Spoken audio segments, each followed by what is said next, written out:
really, I think, is the case today. Well, and, we'll be honest. We always are, by the way. The Lions defensively turned things around in Jacksonville last weekend.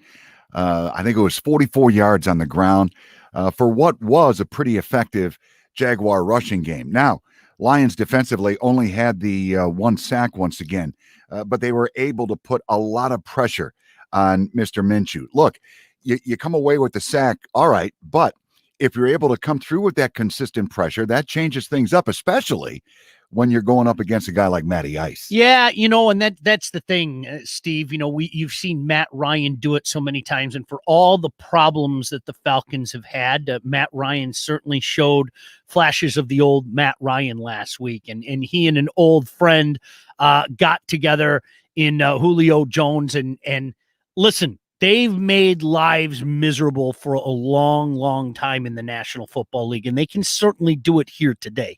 Well, and then, and we'll address this. You're talking about two teams in the National Football League who have been known to, collapse. Let's take a look, shall we?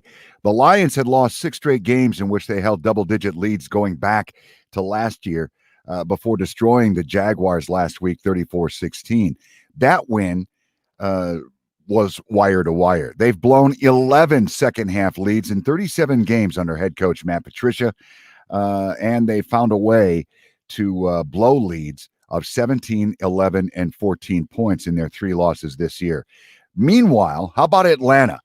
They have lost games in which ESPN put its win probability at better than 99%. In week 2, the Falcons put up 39 points, did not have a turnover, led by 15 with 5 minutes to play. But they did not fall on that onside kick in the final minutes as the Cowboys rallied for that 40-39 win. A week later, the Falcons wasted that 16-point lead in the final 7 minutes against a Chicago Bears team that benched starting quarterback Mitchell Trubisky midway through the game. The Bears rallied from a 17-point fourth quarter hole against the Lions, you recall, in week 1. So, clearly, both of these teams need a little lesson in holding on to a lead. Yeah, and that's the tough part because, Steve, again, I don't care what people say. It's got to be in the back of your mind when it starts to go downhill, the, oh, no, here we go again aspect of it. So, that can be a good and a bad because, if you're the Lions, you can make that work for yourself by, continuing to drive the ball down the field and make the Falcons go, here we go again. But we've seen it happen out of this football team as well. So who can avoid that today? That might be the winner of the game. Certainly Deandre Swift becoming a Lion Nation fan favorite a week ago with that 54-yard scamper in the first quarter, among other things. And it's interesting that Deandre Swift leads all NFL rookies with an average of 6.9 yards, scrimmage yards per touch. Meanwhile, and this is very interesting, according to Pro Football Focus, the highest graded run blocking team in the NFL, your Detroit Lions. How do you like that? And they had some moving parts up front a week ago. Yeah, it's interesting, Steve. I pay attention to that stuff. PFF was giving out some fine grades on both sides of the ball from last week, and you especially like to see it defensively. Look, we've said this for a while. This team offensively can do some things. The problem is they go through those lulls where they stop doing those things. And when you have a defense that has unfortunately been as susceptible as this defense has been, you can ill afford to do that. Well, I think a little developing story here involves Kenny Galladay. He had quite a week last week as well. As a matter of fact, Deandre Swift, just to review, goes over 100 yards on the ground. Kenny Galladay over 100 yards receiving. First time that takes place since 2013 with Reggie Bush and Calvin Johnson. Mr. Galladay, via social media, has made it known that he is still awaiting a new deal. And I think he would like it sooner rather than later. Yeah, Steve. Do you agree with that? Yes, I do, because you know what? I think he's been patient up to this point in time. And let's be honest, I really firmly believe he's a top 10 wide receiver type of person. I think there's a difference between saying, I want a deal, let's get this done, and saying, I want a deal, let's get this done, or else. You know what I mean? Right. So I don't I don't mind him using whatever kind of leverage he can right now. He is a bright spot on this team. Steve, unlike many guys that are with this team right now, you look to the future and you see a future that includes Kenny Golladay and a guy that, has become one of our own, so to speak. So for me, let's try to do right by him. Yes, you're absolutely right. Thank you. Let's do right by Kenny Golladay.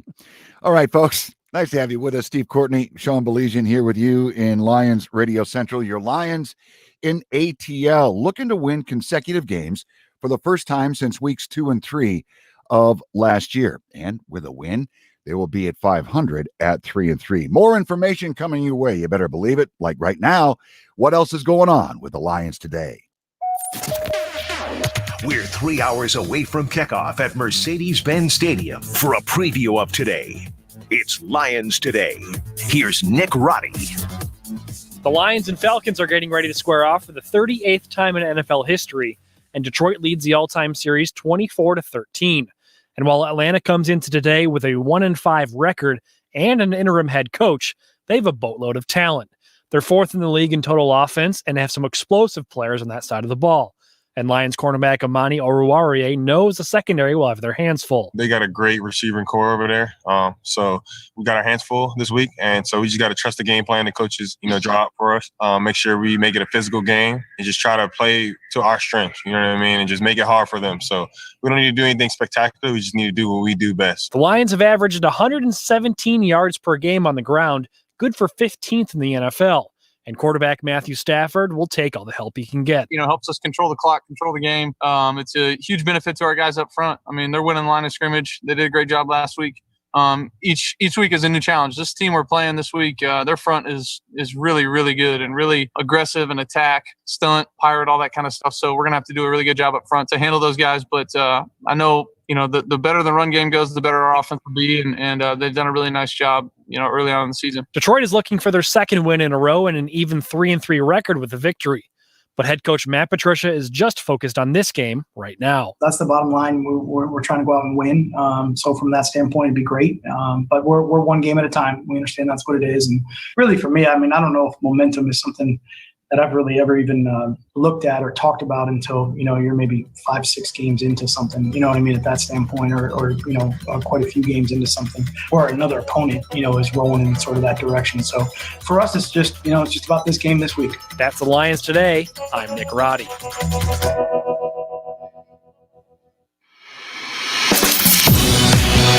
There will be one Super Bowl champ crowned at the end of this year. That's it. That's a fact. And the fact is, we got to come back and go to work. That's all we got to do. For a closer look at the Atlanta Falcons, here's Charting the Opposition. Brought to you by Galling Chrysler Dodge Jeep Ram. Here's Chris Renwick. After last season, there was some optimism that this 2020 Falcons squad was going to make some noise in the NFC South. But things clearly didn't go according to plan, and the wheels fell off this thing from the get-go. They lost their first 5 games and finally broke that nasty streak last week against a hapless 1-win Minnesota team. The organization moved on from head coach Dan Quinn and general manager Thomas Dimitroff after their loss to Carolina and bounced back with a convincing 40-23 win over the Vikings. So why have they struggled? Well, the numbers tell a strange story. So offensively, Atlanta's a top 5 team in total offense and second in the NFL in passing yards per game. But they're 19th in rushing yards per game and 14th in scoring, which says they're just not cashing in for points. It also doesn't help that they're one of the worst defensive teams in the NFL, especially when it comes to defending the pass. They're 31st in yards allowed per game and 31st in pass defense, but they've proven pretty stout in stopping the run, allowing an average of just under 100 yards per game, good for 5th in the league. And with any chance of a postseason appearance virtually dashed, trade rumors are flying around the NFL that some of Atlanta's biggest names are on the block. Quarterback Matt Ryan and wideout Julio Jones are the names being floated, but they're both under contract through 2023, and they carry a hefty price tag. The 35-year-old signal caller salary is scheduled to skyrocket to nearly $41 million next season, while the 31-year-old pass catcher is on a 3-year, $66 million deal. All that, though, will sort itself out down the road, but in the meantime, I'd say look for Stafford to have a big game through the air, because if the numbers don't lie, ATL secondary could get torched today. That's Charting the Opposition. I'm Chris Renwick. All right, Chris, thank you very much. Now, for your next tailgate this Lion season, make sure to visit Guernsey Farms Dairy in Northville. Their newly remodeled restaurant and ice cream parlor is open for carryout, don't you know? And the dining room is open Friday through Sunday, 4 till 9. Pre-order by visiting GuernseyFarmsDairy.com or find Guernsey's award-winning milk, ice cream, lemonade, and other dairy products in your local grocery store. And we certainly appreciate Guernsey and thank them for their support. Some award-winning French toast this morning. Solid. And lamb shanks. Lamb shanks. Oh, How about that? love lamb. Underrated. Personally, lamb, you know what? Give it a try. Mm-hmm. I've been known to. But the French toast, let me just say this. Money. Well, it's got some filling in it as well. Ooh. It's just not French toast, dude. Ooh. Oh. So there you go. Guernsey, it's where it's at. Steve and Sean here with you. Don't you dare go away. We are going to take a look at, the college football action from yesterday, the Big Ten back in action, obviously, and some high school stuff as well. Leave it here. This is Lions Radio.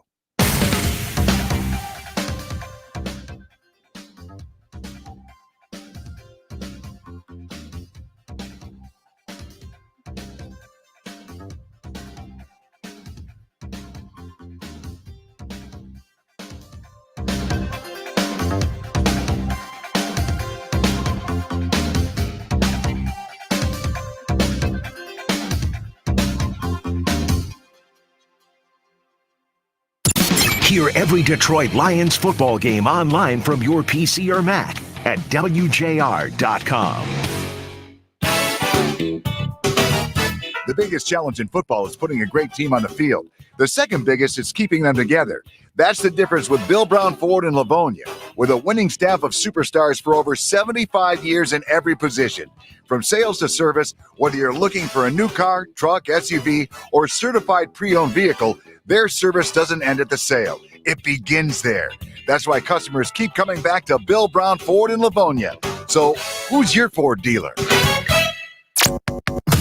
Paul W. Smith Mornings. For regular celebrities, there are two terrible days. There's the first day when they go out, and everywhere they go, as they walk around, there are cameras shooting pictures of them. And the second worst day, it's even worse than the first day, is when they go out and there's no one there. And let's face it, that is the truth. Listen to Paul W. Smith. Then stick around for Frank Beckman, Rush Limbaugh, Guy Gordon, and Mitch Albom. 760 WJR, where Detroit comes to talk. Football season is here, and every team needs a quarterback. When it comes to construction, there's no better team leader than Metro Detroit's own Sheet Metal and Air Conditioning Contractors National Association. SMACNA Detroit leads a winning team of contractors who install and service your heating and cooling systems, metal roofs, siding, gutters, skylights, and outdoor signage for your residential, commercial, industrial, and public or private institutions. It's time to draft a SMACNA Detroit contractor to your team. To hire Detroit's best, visit smacnad.org. Hey, Lions fans, need a new vehicle? Stop by during our Ram Power Days going on all month long at Golling Chrysler Dodge Jeep Ram. Hi, friends. Bill Golling here, telling all qualified Chrysler employees about our special lease programs. For example, you can lease a 2021 Ram 1500 Bighorn 4x4 V8 for just $319 a month. Leases for 36 months, 10,000 miles a year with $1,000 down. Plus, we have more than 2,300 vehicles to choose from. So come see us. That's Golling Chrysler Dodge Jeep Ram, Bloomfield Hills, Chelsea, Roseville, or online at golling.com.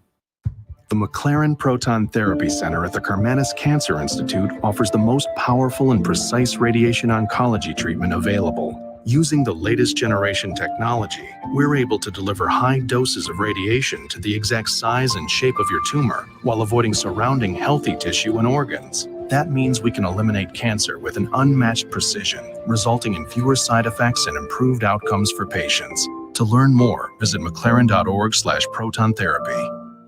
Wherever your family calls home, Blue Cross is here for you. By supporting and building healthy communities in every zip code, we're providing a healthier future for all of Michigan. For 81 years, we've kept this promise to help strengthen our neighbors, to stand by their side during the moments they need us most. We're here for it all, and always will be. Blue Cross Blue Shield of Michigan. Confidence comes with every card. To learn more, visit hereforitall.com.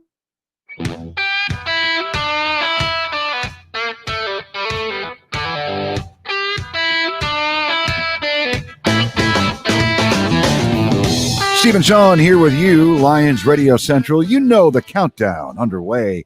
Your Lions and the Falcons getting together in ATL coming up in, well, mere moments. Meanwhile, college football yesterday, you bet. The Big Ten back in action. That actually began Friday night in Madison, Wisconsin, with the Badgers trouncing the Fighting Illini. Meanwhile, in East Lansing yesterday, the Mel Tucker era got underway. Disappointing result. Rutgers comes in, beat the Spartans 38-27. And I'll just say this. The Spartans turned it over seven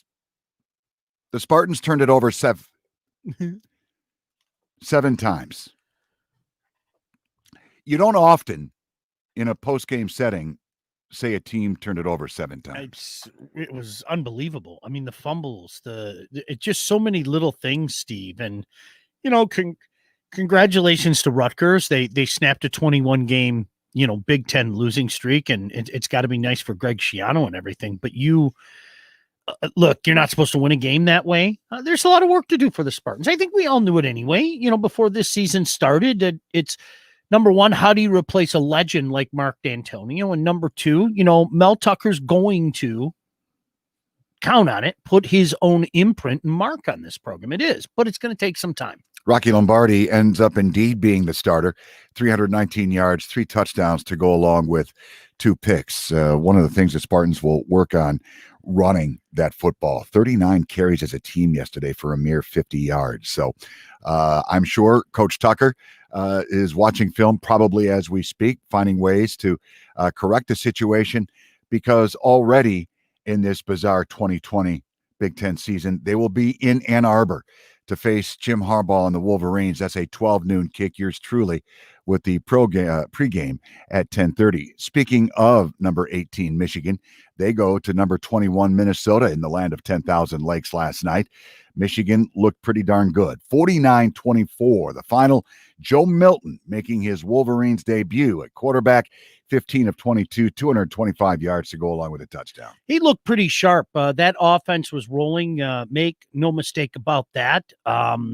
Defensively, there are some questions. I think Minnesota was able to put up, some pretty big numbers themselves. But all in all, you go on the road, you get a win like that. Props to Michigan. Big Ten game of the day, perhaps. Indiana 36, number 8 Penn State 35 in Bloomington. Indiana ties the game at 28 with 22 seconds to go.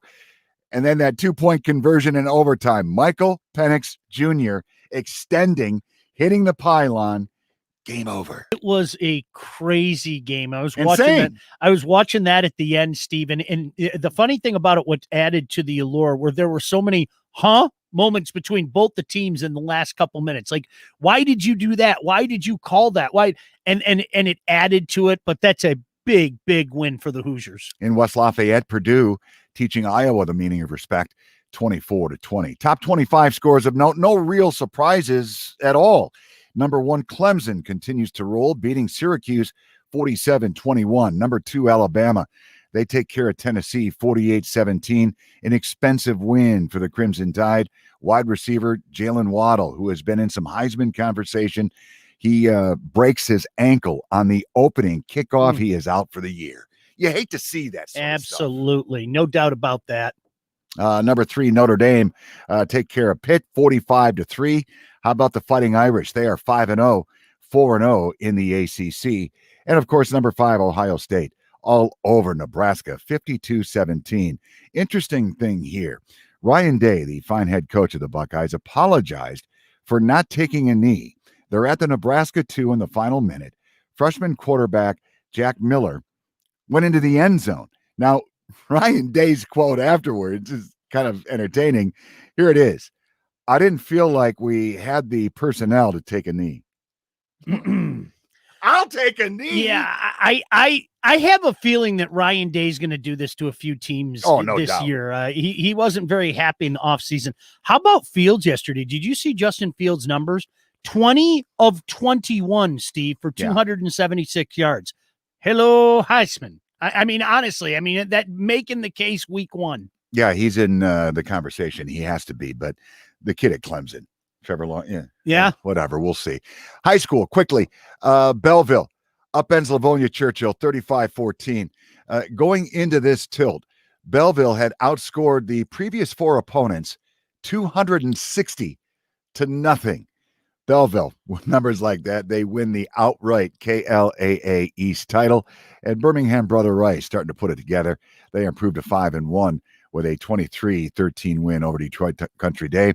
And it's playoff time already. Yeah, can you believe it? I tell you what, that kid, that Christian Do-Right at Belleville is special. He's and you know what? It's funny. He's barely getting a nibble. I mean, people better start taking a closer look at that kid. All he does is make plays. Time and time again.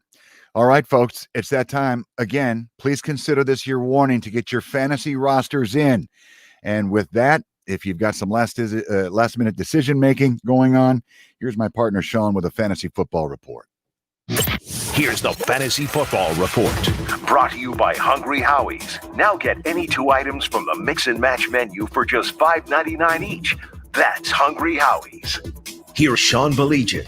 The Atlanta Falcons are still a dangerous team, paying no attention to their overall record. Just ask the Minnesota Vikings. They really did a number on them last week. Matt Ryan still getting it done. He's got over 1,800 yards and 11 touchdowns. He should be a very good start here today. So should Julio Jones. It seems like these two have been together for a long time, and that's because, well, they have been. Julio Jones had a monster game last week. How about this? 137 yards and 2 touchdowns. You don't take him out of your lineup. You might want to think about even Calvin Ridley. Calvin Ridley is actually the leading receiver for this team. He's got 546 yards and 5 touchdowns. Now, granted, he's played 2 more games than Julio Jones. Todd Gurley came over looking for something to prove, and he's done the job so far. Over 400 yards rushing, almost 4.5 yards a pop, and 5 touchdowns. You might want to think about him as well. Hayden Hurst looks like a good pick as well. As we mentioned, offense isn't the issue with the Atlanta Falcons. Defense is. They are bad. That could mean good things for Matthew Stafford. I like Stafford in a start here. I have a feeling both of these teams are going to be able to put some points on the other. Now, the running back position, it's not as clear. It had been Adrian Peterson's show, but Deandre Swift, as we all know, had a really good start. I would start him this week, especially the way that they're getting him involved. I don't think that's a bad start at all. I don't feel real good about Kerryon Johnson or Adrian Peterson, though. You have to watch that running back by committee like a hawk. Kenny Golladay, you don't take him out of your lineup. I think you know better than that by now. T.J. Hawkinson has proven to be a pretty good start in tight end must starts. The rest of the Lions receiving core, it's hit or miss, and that even includes Marvin Jones, so you might want to look elsewhere.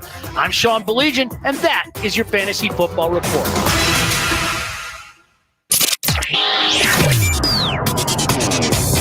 It's time for another page of the NFL Notebook, brought to you by Bill Brown Ford. Who's your Ford dealer?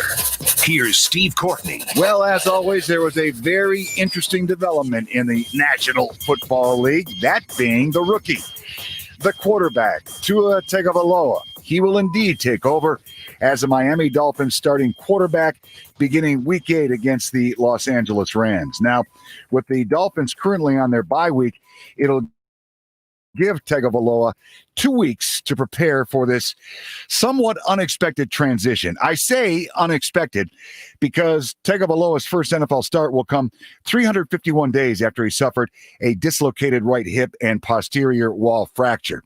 Not a doctor. All I know, it wasn't good. Meanwhile, this move, and this is where it may be a bit surprising, comes because of the timing. The veteran, Ryan Fitzpatrick, had been playing relatively well, leading the Fins to 2 consecutive wins by a combined score of 67-17.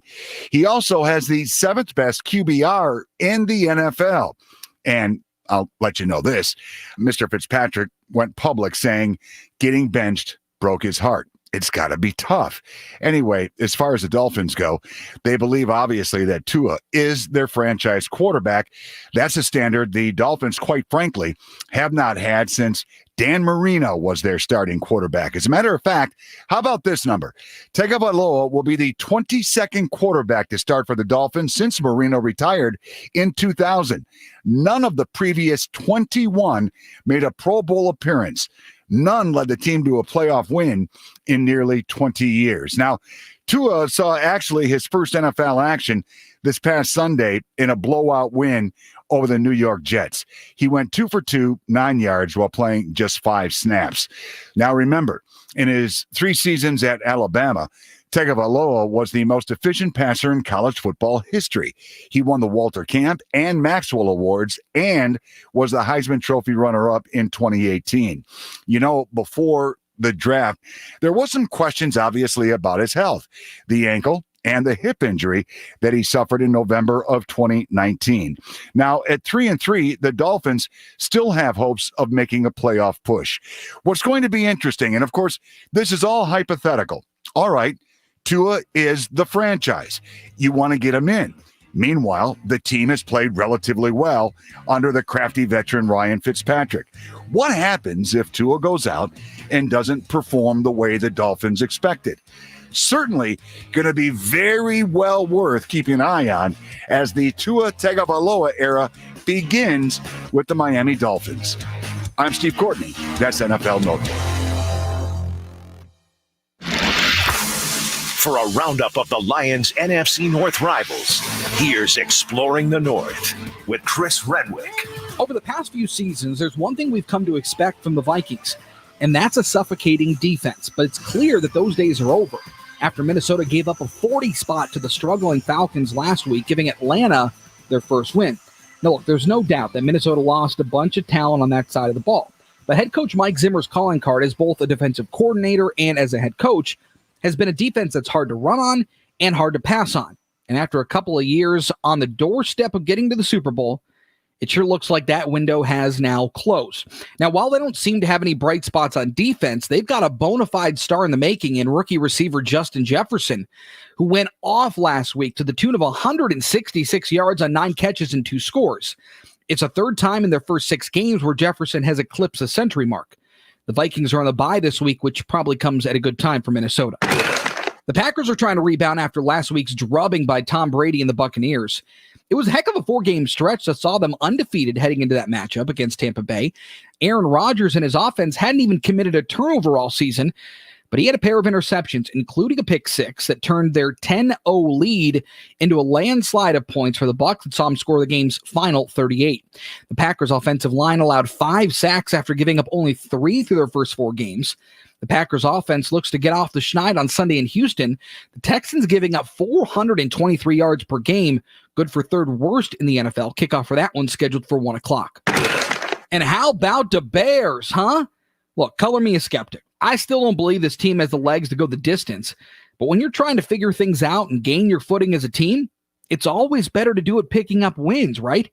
The division-leading Bears are 5-1 after beating Carolina 23-16, their widest margin of victory so far this year.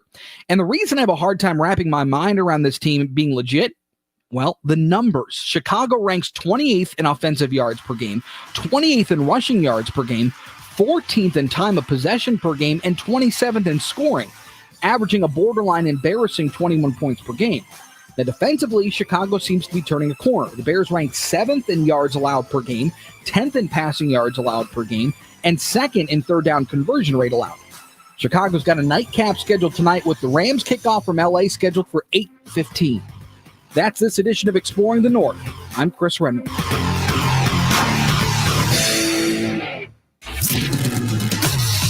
Now let's go around the league. Here's Michael Stantz. The NFC East may be the worst division in football, but the Eagles and Giants delivered on late-game nail-biting drama on Thursday night. Wentz, shotgun, steps up. Wentz, rifles, right corner. It is caught. Boston Scott, he's in. Touchdown. The Eagles have rallied here in the 4th. Philadelphia takes the lead with 40 seconds to go. That was Ian Eagle of Westwood One on the call. Carson Wentz connecting with Boston Scott for the 18-yard score to take the lead, rallying the Philadelphia Eagles back from an 11-point deficit in the final minutes of the fourth quarter to defeat the New York Giants 22-21, making it 8 straight wins over the G-Men and 12 out of the last 13. Wentz finished with 359 yards passing and a pair of TD passes. Scott tallied 92 total yards on 12 carries and 3 receptions. Now 2-4-1 on the season. The Eagles play the Dallas Cowboys at home on Sunday Night Football in Week 8. The Miami Dolphins. It's officially Tua time in Miami.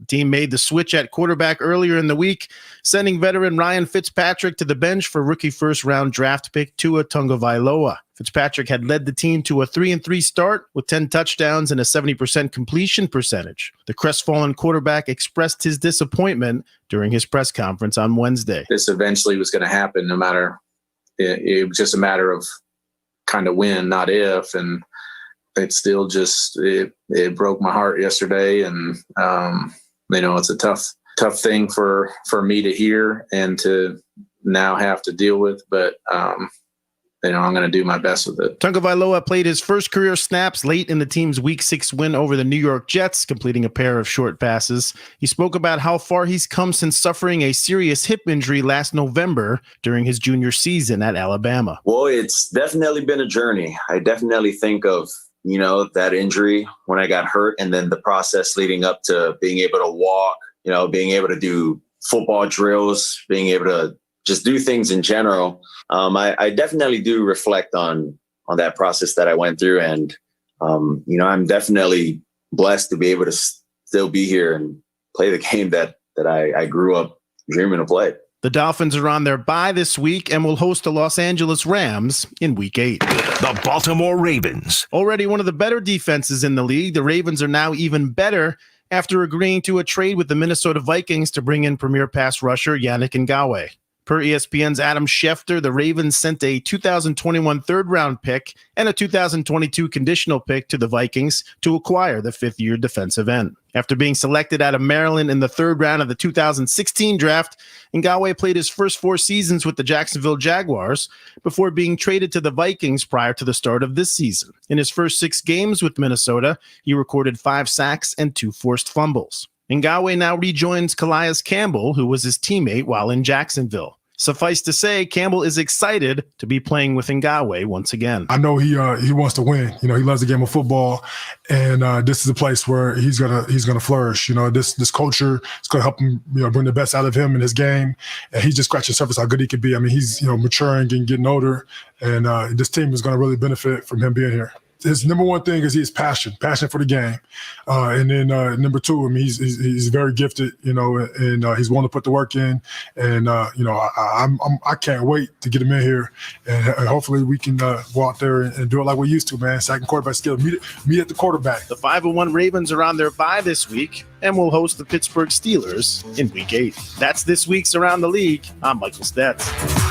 All right, Michael, appreciate it. Thank you very much. Don't go away. We're going to take a break. When we return, we will discuss what's going on with the Lions from an injury standpoint. And I'll tell you what, going into this tilt with the Falcons, it's pretty good. Let's go. With you. There's a little bump. There's a little bruise. You got to be ready to make a play. You never know when you have to be ready. You never know what's going to happen now, do you? And then we're going to have our conversation with our good friend Tori Petrie from DetroitLions.com. We'll have that and more as we continue. This is Lions Radio. Hey, Lions fans. Want to be at Ford Field for every home game this season? You still can. Show your Lions pride with a custom fan cutout. All proceeds benefiting Detroit Lions Charities. For more information or to purchase, visit DetroitLions.com/cutouts. Go Lions!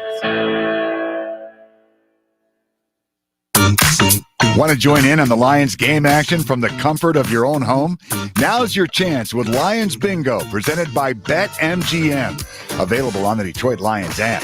Join in on the predictive game and be eligible to win cash prizes and future all-expenses-paid trips. For more games and Lions content, download the Lions mobile app today. Available on both iOS and Android. Go Lions! Lions quarterback Matthew Stafford and Mitch Albom talk about today's game tomorrow afternoon at 5:35 on 760 WJR. Make sure you visit DetroitLions.com for the latest Lions news, analysis, access, and more.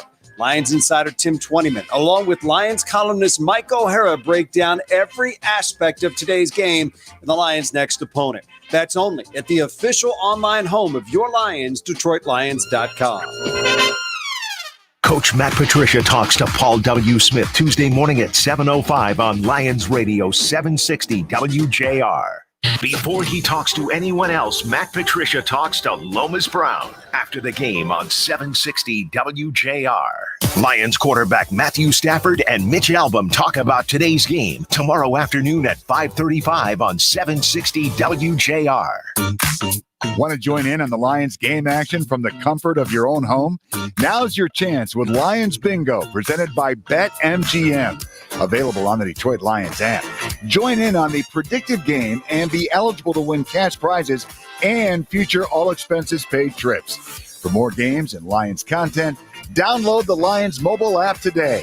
Available on both iOS and Android. Go Lions!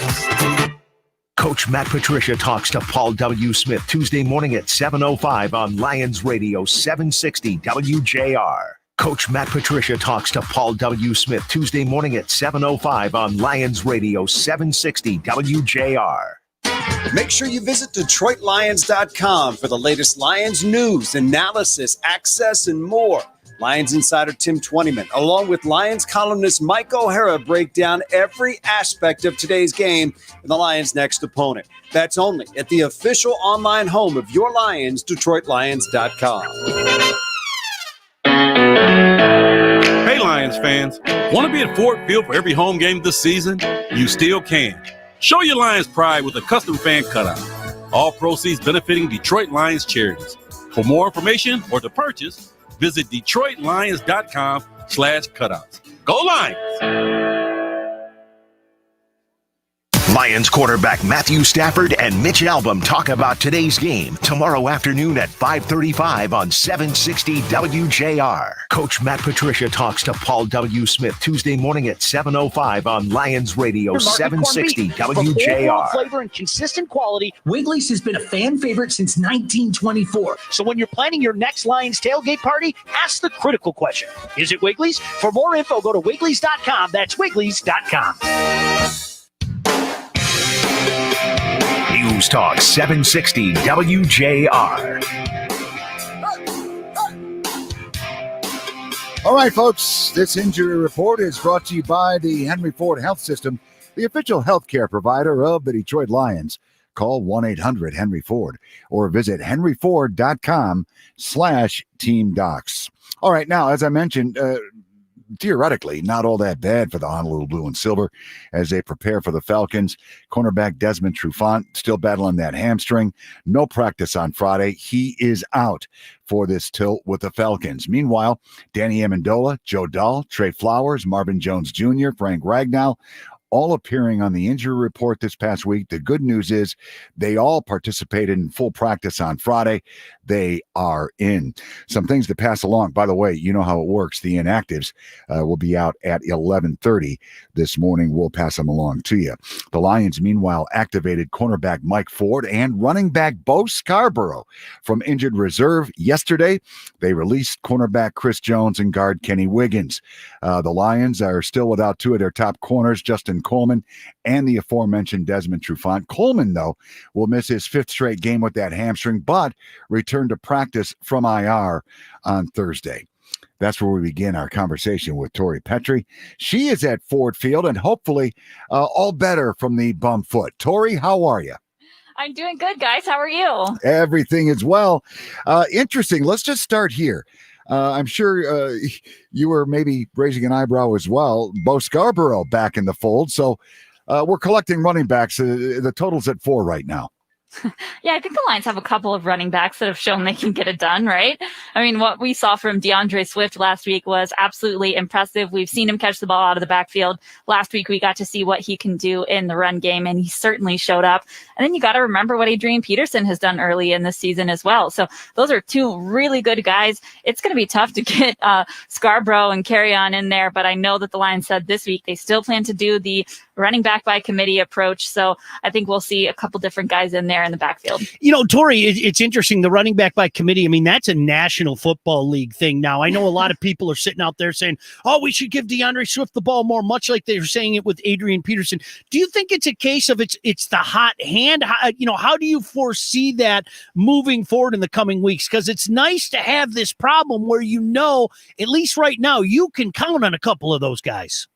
Yeah, I think you nailed it. It's going to be the hot hand. That's who they're going to be handing the ball off to. And they're going to, scheme these different defenses and figure out which one of their running backs has the skill set that they feel matches up best with the opposing defenses. I think that that's really the approach, because a few of these guys get it done a couple of different ways, right? Like Adrian Peterson isn't the same exact kind of running back as Deandre Swift is. So they're going to kind of game and see who they feel like can have the best matchup against the defense that they're facing. So I think there will be a little bit of that. I just think that it'll be anybody's game every week to see which running back gets the most carries. Tori, what's interesting about this Lions-Falcons tilt, and maybe we could call it Claps Bowl, because we've seen both of these teams just completely disintegrate along the way. Both teams rely on offense while their defense catches up. We saw signs from the Lions a week ago in Jacksonville with the Lions defensively stopping that run game. Hopefully that carries over. Yeah, absolutely. That was going to be the key thing last week, is that you had to stop James Robinson against the Jaguars. This week, it's Todd Gurley in the backfield for the Atlanta Falcons. You've got a battle of two former Georgia running backs on the field this weekend with DeAndre Swift and Todd Gurley. So that'll be fun to watch. But of course, that is something that the Lions need to do this week, is they need to be able to stop Todd Gurley. But you got to look at who they have at quarterback as well. Matt Ryan's a little bit of a different quarterback than Gardner Minshew, and he's got some pretty good receivers there on the outside that he can throw to. So it's not just the run game that you've got to stop with Atlanta. They have an explosive offense all across the board. So you've really got to be on your P's and Q's. Tori, and conversely, the other side of the ball, it's similar to the Lions, let's be honest. And this is a defense that has had their difficulties during the year. This is a defense that certainly can be exploited. Yeah, I mean, this Atlanta team has struggled is a nice way of putting it so far this season. I mean, how they have played has led to their head coach and GM being let go. I know that was tough for that team. Two guys that have been there for a really long time, and they just weren't able to get it done this season. And so the organization decided to go a different way. And part of that has been because they just haven't been able to stop opposing teams. Now, they played pretty well last weekend against the Minnesota Vikings. So, this is not a team that, has totally checked out of things, because it was their first game with their interim head coach, and they played pretty dang well. But this is certainly another opportunity. Like we talked about last week, this should be a team where the Lions can look at this game on their schedule and say, hey, we can continue to roll against this team, and they need to do that today. Yeah, Tori, the Lions are looking to win consecutive games for the first time since weeks 2 and 3 of last year. Get to 3-3 and take it from there. Thank you so much, as always, Tori, for your time. Thanks, guys. Always good to chat with you. All right, Tori Petrie from DetroitLions.com spending some time with us as we continue to count you down. Lions and Falcons coming up in the moments ahead. Don't you dare go away. Much more to share with you as we roll on here on Lions Radio. Lions quarterback Matthew Stafford and Mitch Albom talk about today's game tomorrow afternoon at 5:35 on 760 WJR. Hey, Lions fans. Want to be at Ford Field for every home game this season? You still can. Show your Lions pride with a custom fan cutout. All proceeds benefiting Detroit Lions Charities. For more information or to purchase, visit DetroitLions.com/cutouts. Go Lions! Make sure you visit DetroitLions.com for the latest Lions news, analysis, access, and more. Lions insider Tim Twentyman, along with Lions columnist Mike O'Hara, break down every aspect of today's game and the Lions' next opponent. That's only at the official online home of your Lions, DetroitLions.com. Want to join in on the Lions game action from the comfort of your own home? Now's your chance with Lions Bingo, presented by BetMGM. Available on the Detroit Lions app. Join in on the predictive game and be eligible to win cash prizes and future all-expenses-paid trips. For more games and Lions content, download the Lions mobile app today. Available on both iOS and Android. Go Lions! Before he talks to anyone else, Matt Patricia talks to Lomas Brown after the game on 760 WJR. Coach Matt Patricia talks to Paul W. Smith Tuesday morning at 7:05 on Lions Radio 760 WJR. Make sure you visit DetroitLions.com for the latest Lions news, analysis, access, and more. Lions insider Tim Twentyman, along with Lions columnist Mike O'Hara, break down every aspect of today's game and the Lions' next opponent. That's only at the official online home of your Lions, DetroitLions.com. Want to join in on the Lions game action from the comfort of your own home? Now's your chance with Lions Bingo, presented by BetMGM. Available on the Detroit Lions app. Join in on the predictive game and be eligible to win cash prizes and future all-expenses-paid trips. For more games and Lions content, download the Lions mobile app today. Available on both iOS and Android. Go Lions! Make sure you visit DetroitLions.com for the latest Lions news, analysis, access, and more. Lions insider Tim Twentyman, along with Lions columnist Mike O'Hara, break down every aspect of today's game and the Lions' next opponent. That's only at the official online home of your Lions, DetroitLions.com. Before he talks to anyone else, Matt Patricia talks to Lomas Brown after the game on 760 WJR. Coach Matt Patricia talks to Paul W. Smith Tuesday morning at 7:05 on Lions Radio 760 WJR. Before he talks to anyone else, Matt Patricia talks to Lomas Brown after the game on 760 WJR. Coach Matt Patricia talks to Paul W. Smith Tuesday morning at 7:05 on Lions Radio 760 WJR. Lions quarterback Matthew Stafford and Mitch Albom talk about today's game tomorrow afternoon at 5:35 on 760 to the most intricate systems and new WJR. technologies. Smart businesses partner with the NICA IBEW team. From traditional electrical to the most intricate new technologies. Connect with us for your next project at poweringmichigansfuture.com. Lions Radio 760 WJR. Steve Courtney, Sean Baligian here with you in Lions Radio Central. Thank you very much for joining us on this game day morning.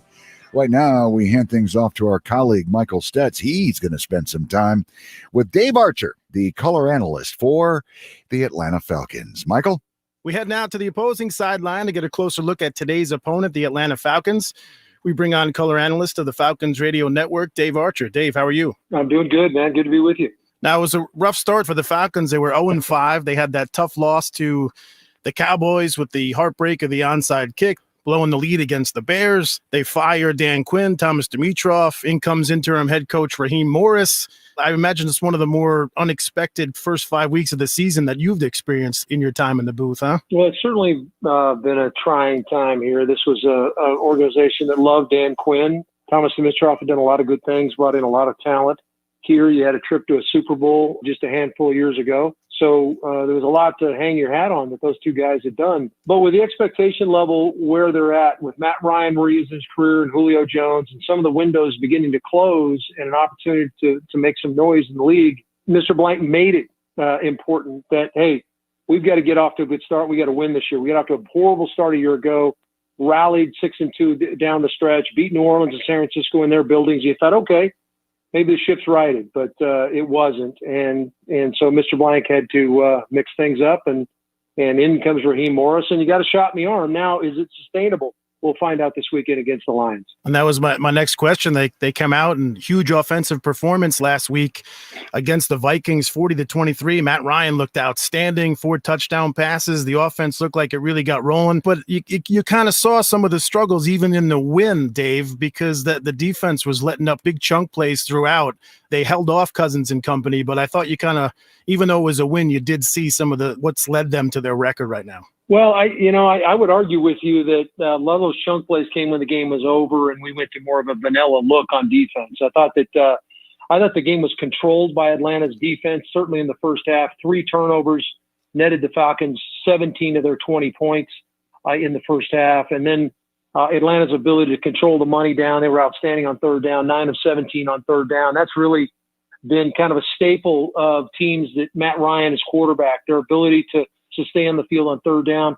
Struggled with that early in the year, but this last weekend against the Vikings and Mike Zimmer's defense were able to control that scenario and subsequently controlled the clock. But I think the Falcon defense played one of their most complete games this last weekend, that they were able to pressure Cousins, created an uncomfortable situation. This was a team in the Vikings that were 4th in the league in rushing the football. They just come off a really good performance running the ball against Seattle. They were averaging 160 on the ground. And Atlanta held them, I think, to 35 yards rushing and just 3 for 10 on third down. So I thought it was the most complete performance by Atlanta, both offensively and defensively. And we're talking to Dave Archer here from the Falcons Radio Network. What do you see on the offensive side of the ball? You have Matt Ryan, Julio Jones, Calvin Ridley. I mean, they can get after it. They're coming off a 40-point performance. Looks like they're catching their groove here. What do you see about them going up against this Lions defense? Well, I think the game within the game, and when you start talking about the Falcon offense versus the Lion defense, is can Atlanta control the line of scrimmage like they did against the Vikings last weekend? Atlanta played on the Viking side of the line of scrimmage all day, ran the ball very serviceably and very effectively to the tune of about 9,900 yards, I think was the number. So you got enough out of that where the Vikings had to commit 6 or 7, maybe 8 guys to the line of scrimmage to stop the run. And subsequently, Ryan had a lot of clean throws off play action, a lot of clean throws in the initial part of his drop where he could make a decision, get the ball out, and wasn't holding it. Teams have been able to make Ryan hold the football, which has made him a little bit antsy and uncomfortable. And subsequently, the offense has sputtered from time to time. But so to me, that'll be where can Atlanta control the line of scrimmage? Can they keep people off of Ryan? Dirk Cutter had a really good game calling plays, and any offensive coordinator is going to be pretty good if you're running the ball and mixing run and pass. So, and they were getting some good operation by the guys on the field, but the offensive line will have to play well for Atlanta to feel comfortable on offense. And tell me about the performance of Todd Gurley. I mean, admittedly, when I saw that signing, Dave, I said, I don't know if he's kind of shop worn. I don't know if he's got a lot of tread left on the tires, and he's played pretty well thus far. Yeah, for what they've asked him to do, the workload has been somewhere in that, 15 to 18 carries, 14 to 18 carries, and they'll throw him the ball 2 or 3, 4 times. And that's been kind of his workload. He's mixed in with Brian Hill, who's another back that has some ability, was an outstanding college player that really is just now kind of coming into his own a little bit. So they've got a nice 1-2 punch that they put in there. And Gurley's been right. We thought Gurley would pay dividends. Certainly what I was looking for was for him to pay dividends in the red zone. Atlanta has struggled to run the ball down in the red zone really since 2016 when they went to the Super Bowl with Tevin Coleman and Devontae Freeman. Really haven't had much punch down there. Gurley's added that punch. Got 5 rushing touchdowns on the year. He's in the top 8 or so rushing the football from just a rushing standpoint. But he has paid some dividends down close, which makes teams get more people around the line of scrimmage, and now that frees up Julio Jones and Calvin Ridley to make some plays. Appreciate the time, man. Looking forward to this matchup. The last time these two hooked up, Dave, they had that crazy Golden Tate non-catch clock runoff at the end of the game, so maybe we'll get another crazy ending here this week. Yeah, we were lucky to get out of Detroit that day with a W. No question, the rules paid dividends. You got 2 quarterbacks that have thrown for 95,000 yards in this game. That ought to be a lot of fun. Yeah, I think we could see a shootout. All right, my man, I appreciate the time. Thanks again for a few minutes. You got it. Good talking to you. Color analyst for the Falcons Radio Network, Dave Archer. We'll send it back now to Steve Courtney and Sean Baligian. All right, Michael, thank you very much. Just a reminder here quickly, the Sam Bernstein Law Firm is the official legal team of the Detroit Lions Radio Network, Michigan's first family of law, 1-800-CALL-SAM. Todd Gurley 165 scrimmage yards, 132 on the ground, 33 receiving, 2 rushing touchdowns in his last game against the Lions. That on December 2nd of 2018 when he was a member of the then Los Angeles Rams. So he can cause some damage. Is he the same? No, absolutely not. He is one of those guys, Steve. It's amazing how some guys, the wear and tear affects them. Adrian Peterson, not so much, but I don't think Todd Gurley is the same running back he was even a couple years ago. 422 yards is what Mr. Gurley has so far this year, an average of 4.3 yards per carry to go along with 5 scores. You know, you take a look at this Falcons offense with Julio Jones and Mr. Ridley, still formidable. Their defense, though, is not good. Well, and you know what? For them, they better have all their weapons going, Steve, because of what you just said. The defense is bad. Well, we're going to find out if the Lions are able to carry over their defensive performance from a week ago in Jacksonville to ATL. That certainly would be a good thing. Don't you dare go away. Much more information to share with you as we continue right here. This is Lions Radio. Want to join in on the Lions game action from the comfort of your own home? Now's your chance with Lions Bingo, presented by BetMGM. Available on the Detroit Lions app. Join in on the predictive game and be eligible to win cash prizes and future all-expenses-paid trips. For more games and Lions content, download the Lions mobile app today. Available on both iOS and Android. Go Lions! Make sure you visit DetroitLions.com for the latest Lions news, analysis, access, and more. Lions insider Tim Twentyman, along with Lions columnist Mike O'Hara, break down every aspect of today's game and the Lions' next opponent. That's only at the official online home of your Lions, DetroitLions.com. Lions quarterback Matthew Stafford and Mitch Albom talk about today's game tomorrow afternoon at 5:35 on 760 WJR. Hey, Lions fans. Want to be at Ford Field for every home game this season? You still can. Show your Lions pride with a custom fan cutout. All proceeds benefiting Detroit Lions Charities. For more information or to purchase, visit DetroitLions.com/cutouts. Go Lions! Before he talks to anyone else, Matt Patricia talks to Lomas Brown after the game on 760 WJR. Coach Matt Patricia talks to Paul W. Smith Tuesday morning at 7:05 on Lions Radio 760 WJR. Before he talks to anyone else, Matt Patricia talks to Lomas Brown after the game on 760 WJR. Make sure you visit DetroitLions.com for the latest Lions news, analysis, access, and more. Lions insider Tim Twentyman, along with Lions columnist Mike O'Hara, break down every aspect of today's game and the Lions' next opponent. That's only at the official online home of your Lions, DetroitLions.com. Hey, Lions fans. Want to be at Ford Field for every home game this season? You still can. Show your Lions pride with a custom fan cutout. All proceeds benefiting Detroit Lions Charities. For more information or to purchase, visit DetroitLions.com/cutouts. Go Lions! Want to join in on the Lions game action from the comfort of your own home? Now's your chance with Lions Bingo, presented by BetMGM. Available on the Detroit Lions app. Join in on the predictive game and be eligible to win cash prizes and future all-expenses-paid trips. For more games and Lions content, download the Lions mobile app today. Available on both iOS and Android. Go Lions! Coach Matt Patricia talks to Paul W. Smith Tuesday morning at 7:05 on Lions Radio 760 WJR. Hey, Lions fans. Want to be at Ford Field for every home game this season? You still can. Show your Lions pride with a custom fan cutout. All proceeds benefiting Detroit Lions Charities. For more information or to purchase, visit DetroitLions.com/cutouts. Go Lions! World flavor and consistent quality, Wiggly's has been a fan favorite since 1924. So when you're planning your next Lions tailgate party, ask the critical question. Is it Wiggly's? For more info, go to Wiggly's.com. That's Wiggly's.com. From From the Golden Tower of the Fisher Building, the great voice of the Great Lakes, WJR Detroit, where Detroit comes to talk.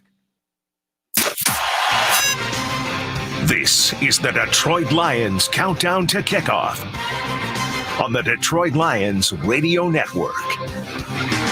Countdown to Kickoff is brought to you by the Sam Bernstein Law Firm, Ford Motor Company, Blue Cross Blue Shield of Michigan, Wallside Windows, Rinaldi Sausage, Galling Chrysler Dodge Jeep Ram, DTE Energy, McLaren Healthcare, Hungry Howie's, Bill Brown Ford, Oxford Recovery Center, Guernsey Farms Dairy, the Children's Foundation, Henry Ford Medical Group, Senior Financial Center, Wigley's Famous Eastern Market Corned Beef, Mechanical Contractors Association of Detroit, and Soaring Eagle Casino and Resort. Now, from Lions Radio Central, here are Steve Courtney and Sean Baligian. Good morning, one and all. Once again, we welcome you with open arms to Lions Radio Central for an upcoming tilt with two teams who both were able to exercise some demons 1 week ago. Your Lions posting that 34-16 win over the Jags in Jacksonville. Meanwhile, Matty Ice and the Falcons go into the land of 10,000 lakes and pummel the Purple People Eaters. Nice to have you with us, Steve Courtney, along with Sean Baligian. And this is a big tilt for the Lions. They have not won consecutive games since weeks 2 and 3 of last season, and they'd like to get back to 500 at 3-3. Well, it seems like in an eternity ago, Steve. That's number one. But most importantly is the back end of that. All of a sudden, you're 3-3 again, and you're giving yourself a fighting chance moving forward. And for those of you that like to play the schedule game, you look forward, and all of a sudden, the schedule doesn't look so daunting forthcoming. Now, things can change quickly in the National Football League. But, Steve, this really is a case. You understand why the coaches say one at a time. Find a way to win this one, and it can open up a window of possibilities. Big question, will the Lions be able to get consistent defensively? We saw a pretty darn good performance in Jacksonville, all things being equal, with their ability to shut down the run. Just the one sack, but plenty of pressure on Gardner Minshew. Meanwhile, you're talking about a Falcons team now under the direction of interim head coach Raheem Morris. They have put 162 points up. They have given up 184. That is a 22-point difference. Oh, it's amazing. It really is. And, Steve, that's the danger with a day like today. If you have a poor day, Matt Ryan's going to pick you apart. And he's got a plethora of weapons, not to mention one of the best wide receivers of his generation in Julio Jones. But he's got a plethora of weapons. So the Lions defense today, I'm not asking them to be the 85 Bears. Just be good enough to give your offense a chance. Meanwhile, number nine, Matthew Stafford, out of the University of Georgia. In case you're wondering, has he had any success when he goes back to ATL? Well, he threw for 325 yards and 2 TDs and a pick in his only career game in Atlanta. That was on October 26th of 2014. But I will let you know he has 1,215 passing yards in 4 career starts against the aforementioned Falcons. And he's already said this past week he is looking forward to going back there. He's going to have family, friends, however many they let in at Mercedes-Benz. They're going to be on hand for number 9. Well, I hope he has a lot of friends on the offensive side of the ball today, because it really is going to take a whole team effort. You know what to expect from Kenny Golladay. You'd like to see, a couple of the other wide receivers get involved, more TJ Hawkinson as well. And, whichever guy seems to get the lion's share, no pun intended, of the work out of the backfield as well. Steve, they're going to have to be on point offensively, because the Falcons are going to get theirs. Well, here's the thing. Another former Georgia Bulldog, now wearing the Honolulu blue and silver, and truly a fan favorite by now, Deandre Swift.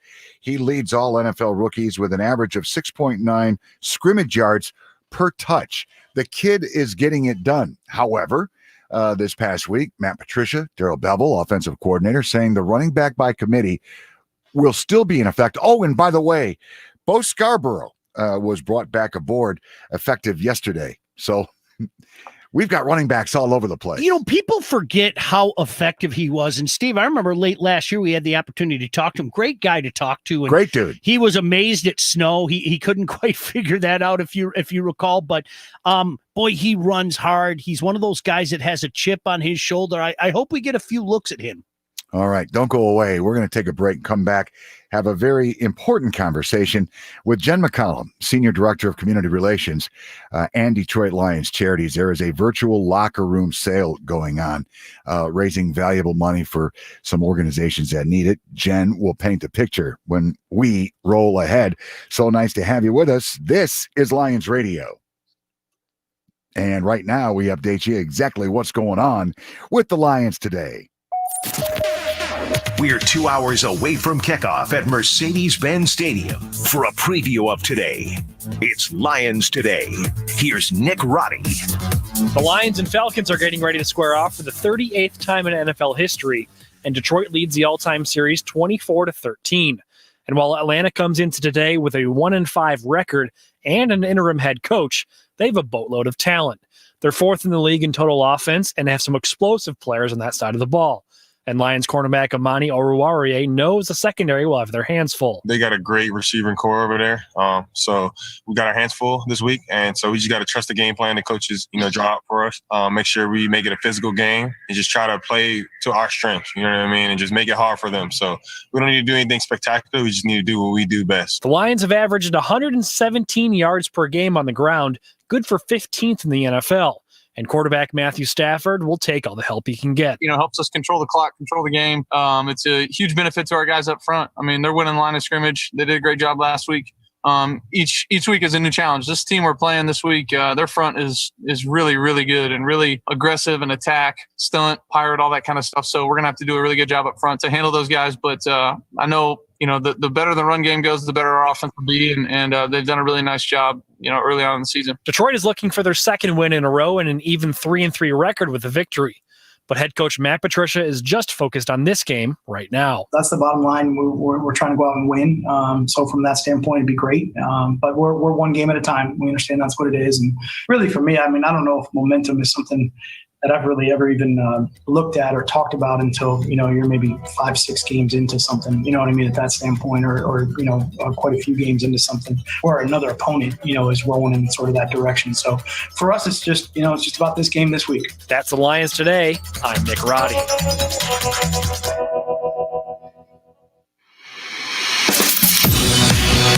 There will be one Super Bowl champ crowned at the end of this year. That's it. That's a fact. And the fact is, we got to come back and go to work. That's all we got to do. For a closer look at the Atlanta Falcons, here's Charting the Opposition. Brought to you by Galling Chrysler Dodge Jeep Ram. Here's Chris Renwick. After last season, there was some optimism that this 2020 Falcons squad was going to make some noise in the NFC South. But things clearly didn't go according to plan, and the wheels fell off this thing from the get-go. They lost their first 5 games and finally broke that nasty streak last week against a hapless 1-win Minnesota team. The organization moved on from head coach Dan Quinn and general manager Thomas Dimitroff after their loss to Carolina and bounced back with a convincing 40-23 win over the Vikings. So why have they struggled? Well, the numbers tell a strange story. So offensively, Atlanta's a top 5 team in total offense and second in the NFL in passing yards per game. But they're 19th in rushing yards per game and 14th in scoring, which says they're just not cashing in for points. It also doesn't help that they're one of the worst defensive teams in the NFL, especially when it comes to defending the pass. They're 31st in yards allowed per game and 31st in pass defense, but they've proven pretty stout in stopping the run, allowing an average of just under 100 yards per game, good for 5th in the league. And with any chance of a postseason appearance virtually dashed, trade rumors are flying around the NFL that some of Atlanta's biggest names are on the block. Quarterback Matt Ryan and wideout Julio Jones are the names being floated, but they're both under contract through 2023, and they carry a hefty price tag. The 35-year-old signal caller salary scheduled to skyrocket to nearly $41 million next season, while the 31-year-old pass catcher is on a 3-year, $66 million deal. All that, though, will sort itself out down the road, but in the meantime, I'd say look for Stafford to have a big game through the air, because if the numbers don't lie, ATL secondary could get torched today. That's Charting the Opposition. I'm Chris Renwick. All right, Chris, thank you very much. Steve, Sean, here with you on Lions Radio Central. After the break, we'll have that very important conversation with Jen McCollum, Senior Director of Community Relations and Detroit Lions Charities. Leave it here. This is the Detroit Lions Radio Network. Coach Matt Patricia talks to Paul W. Smith Tuesday morning at 7:05 on Lions Radio 760 WJR. Want to join in on the Lions game action from the comfort of your own home? Now's your chance with Lions Bingo, presented by BetMGM. Available on the Detroit Lions app. Join in on the predictive game and be eligible to win cash prizes and future all-expenses-paid trips. For more games and Lions content, download the Lions mobile app today. Available on both iOS and Android. Go Lions! Make sure you visit DetroitLions.com for the latest Lions news, analysis, access, and more. Lions insider Tim Twentyman, along with Lions columnist Mike O'Hara, break down every aspect of today's game and the Lions' next opponent. That's only at the official online home of your Lions, DetroitLions.com. Lions quarterback Matthew Stafford and Mitch Albom talk about today's game tomorrow afternoon at 5:35 on 760 WJR. Before he talks to anyone else, Matt Patricia talks to Lomas Brown after the game on 760 WJR. Hey, Lions fans. Want to be at Ford Field for every home game this season? You still can. Show your Lions pride with a custom fan cutout. All proceeds benefiting Detroit Lions Charities. For more information or to purchase, visit DetroitLions.com/cutouts. Go Lions! Coach Matt Patricia talks to Paul W. Smith Tuesday morning at 7:05 on Lions Radio 760 WJR. Coach Matt Patricia talks to Paul W. Smith Tuesday morning at 7:05 on Lions Radio 760 WJR. Lions quarterback Matthew Stafford and Mitch Albom talk about today's game tomorrow afternoon at 5:35 on 760 Traditional electrical WJR. to the most intricate new technologies. Connect with us for your next project at poweringmichigansfuture.com. News Talk 760 WJR. As advertised, we are so very happy to have with us Jen McCollum, Senior Director of Community Relations and Detroit Lions Charities. Jen, how are you? Good morning. How are you doing? I'm great. Happy to be with you. Always a pleasure there, Jen. And something very important going on. That is the virtual locker room sale that, by the way, gets underway today. It will go through next Sunday, November 1st. Fans are invited to visit DetroitLions.com/locker room sale to search through hundreds of items. And we're just not talking about minor items. We're talking about a lot of stuff that Lions Nation would love to get their hands on, Jen. Yeah, absolutely. We have a lot of signed items from former players, from Herman Morris and Jason Hansen, to current players, including Adrian Peterson, which were some of the first signed items we have from AP. So very exciting. Also a lot of Lions swag. We have shoes. We have just hundreds of items on there for fans to look through. Jen, one of the coolest things about this is, I'm one of those people, I like to get the jump on thing, and I've got some Lion fans in my life. You can think about the holidays, and as well, the most important part about this is these proceeds are benefiting Detroit Lions Charities. I mean, this is a win-win. Yeah, absolutely. Perfect time right before the holidays. We launched our first locker room sale last year at the stadium, and it was incredibly successful and well received and helped generate funds for Detroit Lions Charities that get put back right into the community here. And so this year, kind of given our restrictions and we were taking more things virtual, we thought what better way to raise money for Detroit Lions Charities, support the community, and then also give our fans an opportunity to do some holiday shopping and shopping for themselves. Jen, I would imagine in this COVID era, the shoes have been disinfected like at the bowling alley. Absolutely. Absolutely. That's very important. And, the neat thing is the items will be shipped to the purchaser. So this is a great way, like Sean said, to do some holiday shopping. Yeah, absolutely. Now through next Sunday at 8 p.m., people can go on and buy. And, we have been running auctions all season long, too. But this is kind of a buy it now. So people can go through, immediately purchase items for themselves, for others, and then we'll ship them out the following week. Jen, one of the things, and, I think it bears repeating, the proceeds from this locker room sale are going to benefit Detroit Lions Charities. I know that's something near and dear to your heart. For people out there that maybe aren't familiar, you guys are all over the Metro Detroit area, all over the region, really, with Detroit Lions Charities, correct?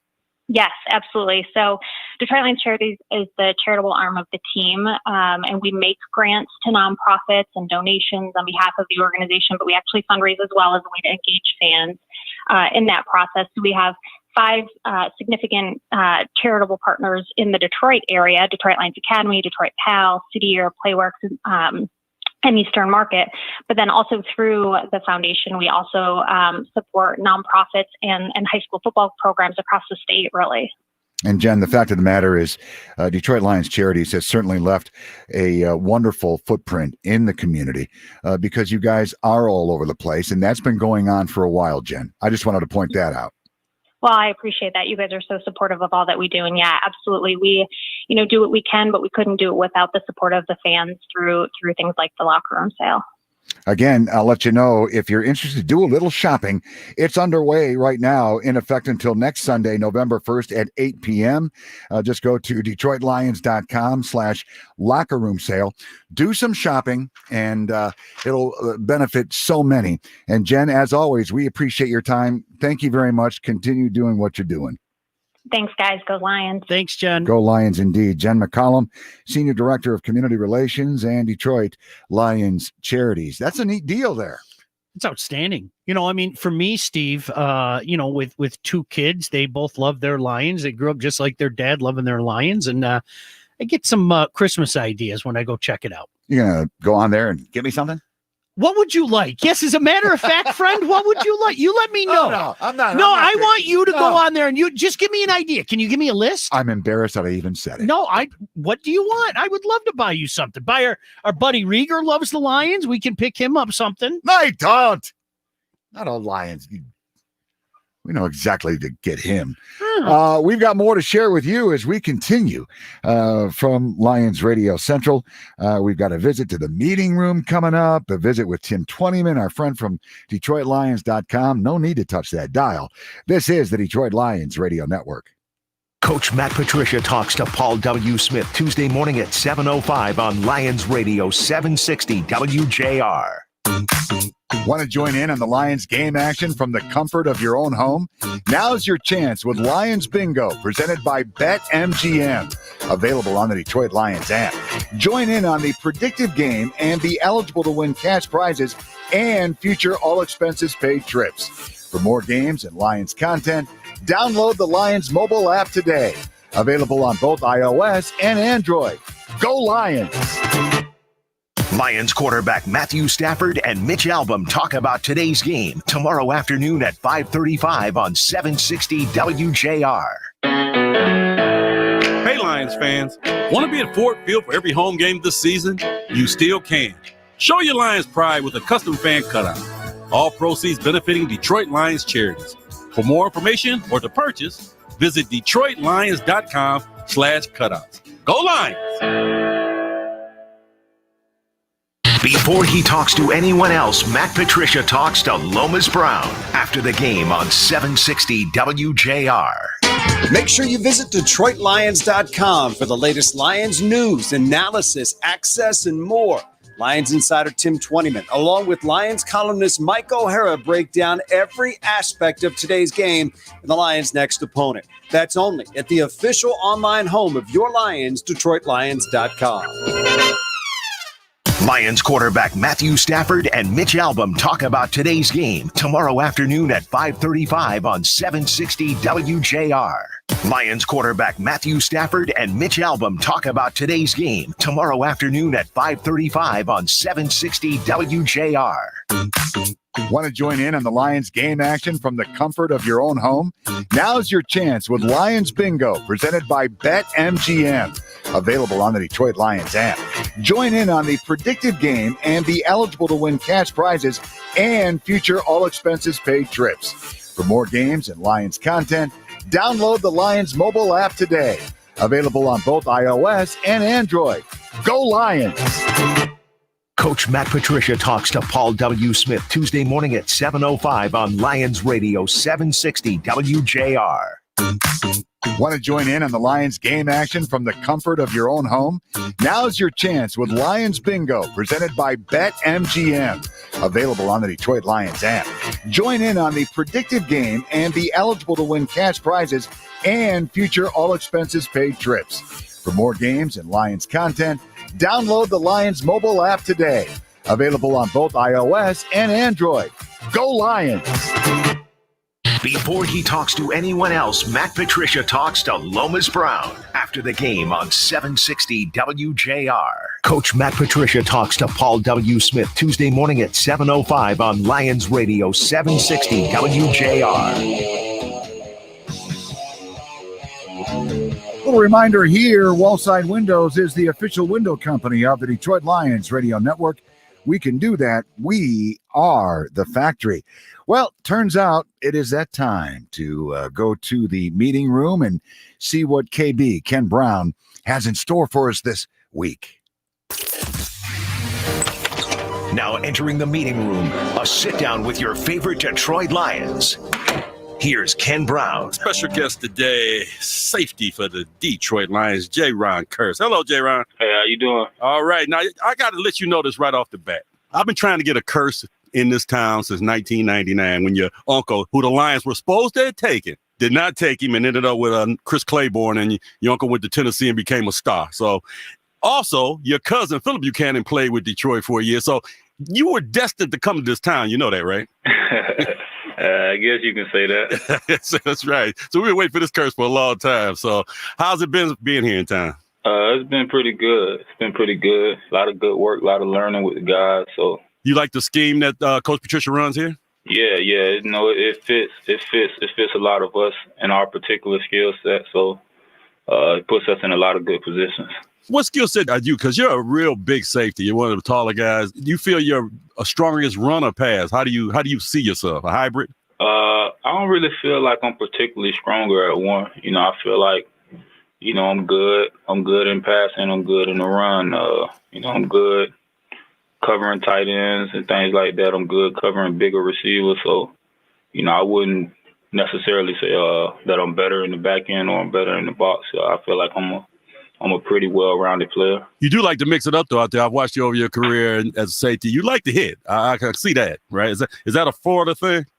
I don't know if it's a Florida thing. It's just a mindset thing, man. It's just trying to be an enforcer, just trying to make, you know, impose your will on the guys across from you. So that's really what I take it as. You know, it's just me trying to be the enforcer. Can you see offensive players like look your way on that when you're an enforcer like that? Can you see it in their faces that they don't want to run that pattern? Or, you know, I know I'm in their head now. Yeah, it's always like that. You know, I just kind of learned that from like watching the guys before me. You know, watching guys like Cam Chancellor and things like that. You know, when you get that first opportunity to lay a hit on somebody, you lay that hit.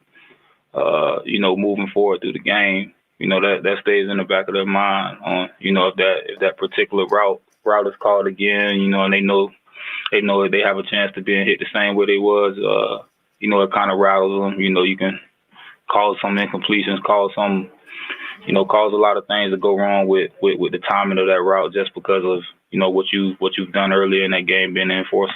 Does it physically take more out of you to play the in-the-box safety and sometimes maybe even down the linebacker after the game is over? Do you feel it differently than games where, you know, you pretty much play back at safety? Yeah, definitely. You know, when you're down within 5 yards of the line of scrimmage, you know, it's a lot going on. You know, it's a lot of big linemen, you know, a lot of hitting with the backs at the point of attack in the hole. So you definitely feel it more than, you know, being a safety that's back in the middle of the field playing cover two. So you feel it more after the game than you do in the back end. It's got to be tough wrestling with those big guys when they're pulling, like guards pulling on you and, you know, those players just coming. How do you get used to that? I mean, I could never get used to that. You know, it's really, you just gotta know how to play the game. You know, it's things that we don't like and it's things that they don't like. So, you know, you just got to know that, you know, they're bigger guys. They don't like to get low. So, you know, you get down and you cut them a few times. You know, they start second guess when they pull too. So, it's just about knowing how to play the game and knowing who you're going up against. For people that don't know, in high school, I was reading that you were a quarterback then. So when did the defensive part come in, and did you like being a quarterback? I was a quarterback, and we ran the wing T, so it was an option team. So I was always having the ball in my hands. So that was really the main reason why I was a quarterback. Coach just wanted to put the ball in the best athlete's hand, and that's really what it came down to. I didn't really throw much, so you score a lot of touchdowns. You score a lot of touchdowthat's that year. Yeah. I had my share of touchdowns. So you wasn't throwing it. I got this, Coach. I got this. Well, that's great. The Lions now they're 2-3. They're really back in the race now. I know a loss last week at 1-4 that really changes everything. But have you seen the difference in practice this week from like a team now after a win and you're back in the race now? Do you feel it differently in the locker room? Yeah, it's definitely a little different feel. I would say, guys know we have a chance, and we have the talent to do everything that we want to do. Still at this point in the season, we're really just trying to make that accomplishment. So, we're attacking every day. Knowing we have something to prove on Sunday, and we're just keeping it one game at a time. Took care of business last week.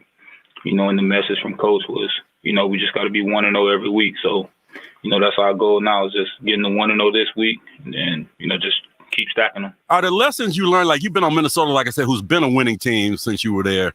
Is there lessons that you learned there that you can help with your teammates here and apply to them? Do you tell them stuff? Yeah, definitely. I think that's what a lot of guys here, a lot of the new guys, we try to bring things over from where we were, because we won some games, and we know what it looks like to win. We know what it feels like, being in that locker room after a big win. So, we try to bring some of those things over and bring our knowledge over, with some of the guys that's been here, and it hasn't typically had the best season. So, we just try to bring that on and try to pick guys up and just let guys know that, it can be done, and we know what it takes to be done. So try to get everybody on that same page so we can make it happen here. When you come in the meeting room, I always have a meeting room question for everybody at the end. And are you ready for today's meeting room question? Yeah. All right, here we go. Give me your favorite vacation spot and why you like it so much. My favorite vacation spot, Cabo, San Lucas was a good spot for me. I enjoyed it. Food was good. That would have to be my favorite. All right. Well, we got to get down there. I'm going to tell them when I get down, I'm going to say, Jerron sent me, and we'll see what I get there. Hey, you'll like it. You'll enjoy it. All right. And if you got any more curses, send them up. We're taking all of them. Trust me, because they're all good players. So good luck, J-Ron, and we'll see you on Sunday. All right. Thank you. Appreciate it. All right. That's J-Ron Curse in the meeting room. Job well done, KB. Thank you, J-Ron Curse, for your time as well. Another very exciting episode of the meeting room. Steve and Sean here. Meanwhile, the countdown continues to your Lions and the Falcons coming up. When we return, we'll have a conversation with Tim Twentyman, our friend from DetroitLions.com, not to mention today's Inactive List. Leave it here. This is Lions Radio. Coach Matt Patricia talks to Paul W. Smith Tuesday morning at 7:05 on Lions Radio 760 WJR. Lions quarterback Matthew Stafford and Mitch Albom talk about today's game tomorrow afternoon at 5:35 on 760 WJR. Hey, Lions fans. Want to be at Ford Field for every home game this season? You still can. Show your Lions pride with a custom fan cutout. All proceeds benefiting Detroit Lions Charities. For more information or to purchase, visit DetroitLions.com/cutouts. Go Lions! Want to join in on the Lions game action from the comfort of your own home? Now's your chance with Lions Bingo, presented by BetMGM. Available on the Detroit Lions app. Join in on the predictive game and be eligible to win cash prizes and future all-expenses-paid trips. For more games and Lions content, download the Lions mobile app today. Available on both iOS and Android. Go Lions! Make sure you visit DetroitLions.com for the latest Lions news, analysis, access, and more. Lions insider Tim Twentyman, along with Lions columnist Mike O'Hara, break down every aspect of today's game and the Lions' next opponent. That's only at the official online home of your Lions, DetroitLions.com. Before he talks to anyone else, Matt Patricia talks to Lomas Brown after the game on 760 WJR. Lions quarterback Matthew Stafford and Mitch Albom talk about today's game tomorrow afternoon at 5:35 on 760 WJR. Lions quarterback Matthew Stafford and Mitch Albom talk about today's game tomorrow afternoon at 5:35 on 760 WJR. Lions quarterback Matthew Stafford and Mitch Albom talk about today's game tomorrow afternoon at 5:35 on 760 WJR. That's why customers keep coming back to Bill Brown Ford in Livonia. So, who's your Ford dealer? Lions Radio 760 WJR. This NFL Insider is brought to you by Mechanical Contractors Association of Detroit. With that being said, to Ford Field we go and say hello once again to our friend Tim Twentyman from DetroitLions.com. Timmy, how you doing? Good. How are you guys doing? Everything is well. What kind of a feeling do you have there, Timmy? You think the Lions are going to be able to take advantage of the good habits they formed in Jacksonville, especially defensively 1 week ago? Getting to 3-3 would be huge for this team with a win over the Atlanta Falcons today, wouldn't it? Yeah, it would really be huge, especially with the start they have. And then when you look at, the schedule and the opponents coming up the next month and a half, a few winnable games in there. So this is a big one. You get to 500. Now you put yourself in the conversation in the NFC playoff race. And that's what you want. You want to be playing meaningful football games in the month of December. And so this is that key stretch leading up to December where you've got to stack some wins together. Now, this is a much better football team, in my opinion, even though the record doesn't show it, than the one they played in Jacksonville last week.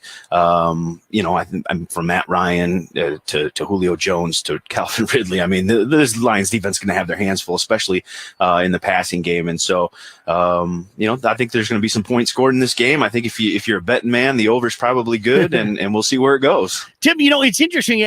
You look at these two teams, and there are some similarities between these teams. I mean, the offenses both have a plethora of weapons.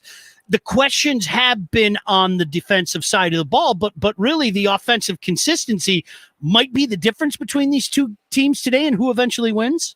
Yeah, I think so. I think that's a good point by you. I think it's really, like I said, these are two teams that are going to score points. I think for me, this game really just comes down to, who makes a mistake. I think there's two areas. The red area is going to be really huge in this game because I think that both teams are going to be able to go up and down the field. But which defense, can hold strong in the red zone? Who gets those extra 4 points by putting it in the end zone versus who has to kick a field goal? I think that's going to be one really big difference maker in this game. And then turnovers, obviously.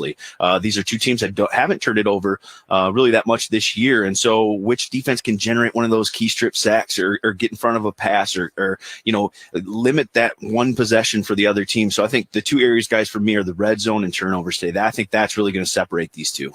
Meanwhile, today's Inactive List is brought to you by Oxford Recovery Center, where healing begins. Unable to go for your Detroit Lions today, quarterback David Blau, the aforementioned cornerback Desmond Trufant won't be able to go, sadly, against his former team.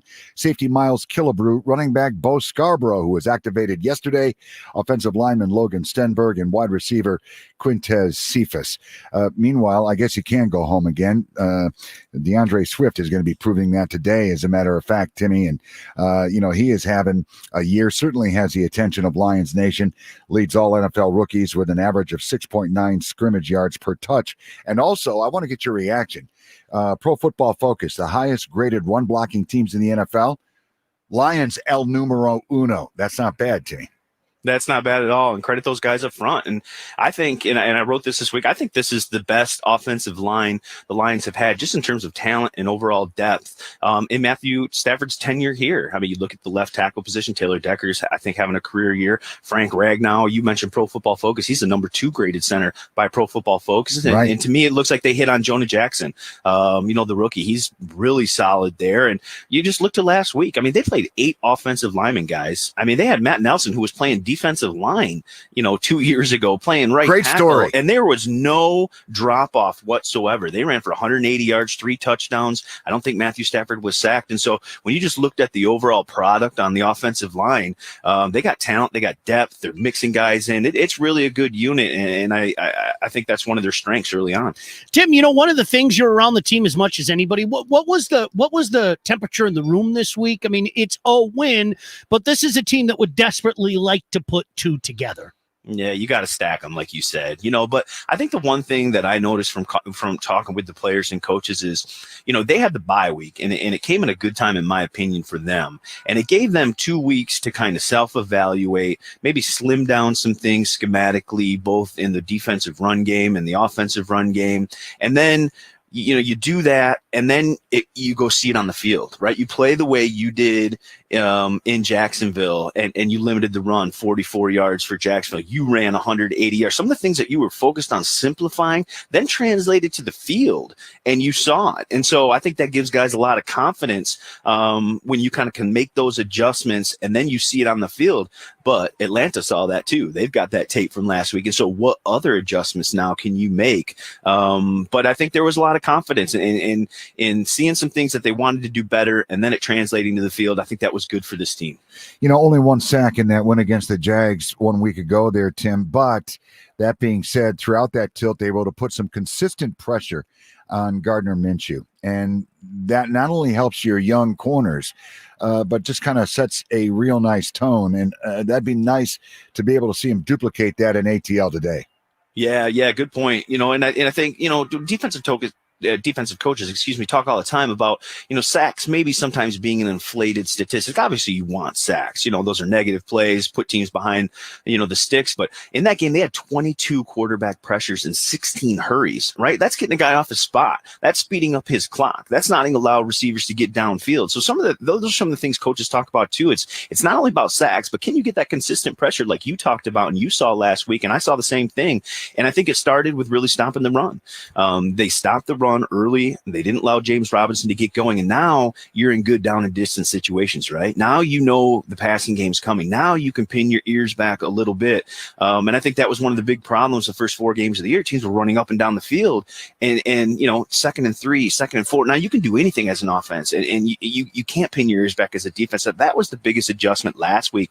And so I think it's key again this week. You got to stop Todd Gurley early, right? And don't allow them to get that part going. Get them in some good down and distance situations. And then you can rush the passer with Flowers and those guys on the edge. And we saw it come from all over the place last week. And I think that's one of the big keys this week. I agree with you.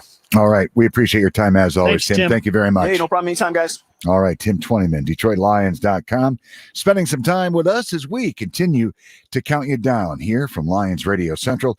Coming up, me and Sean will run down some of the other action going on. Game day, National Football League. This is the Detroit Lions Radio Network. Want to join in on the Lions game action from the comfort of your own home? Now's your chance with Lions Bingo, presented by BetMGM, available on the Detroit Lions app. Join in on the predictive game and be eligible to win cash prizes and future all-expenses-paid trips. For more games and Lions content, download the Lions mobile app today. Available on both iOS and Android. Go Lions! Lions quarterback Matthew Stafford and Mitch Albom talk about today's game tomorrow afternoon at 5:35 on 760 WJR. Hey, Lions fans. Want to be at Ford Field for every home game this season? You still can. Show your Lions pride with a custom fan cutout. All proceeds benefiting Detroit Lions Charities.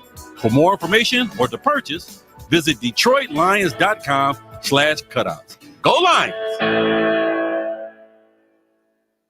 Before he talks to anyone else, Matt Patricia talks to Lomas Brown after the game on 760 WJR.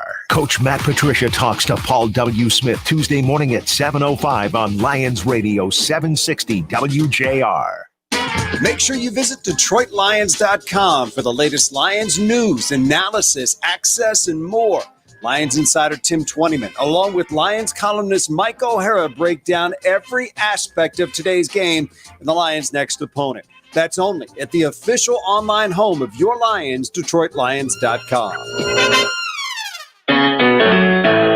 Hey, Lions fans.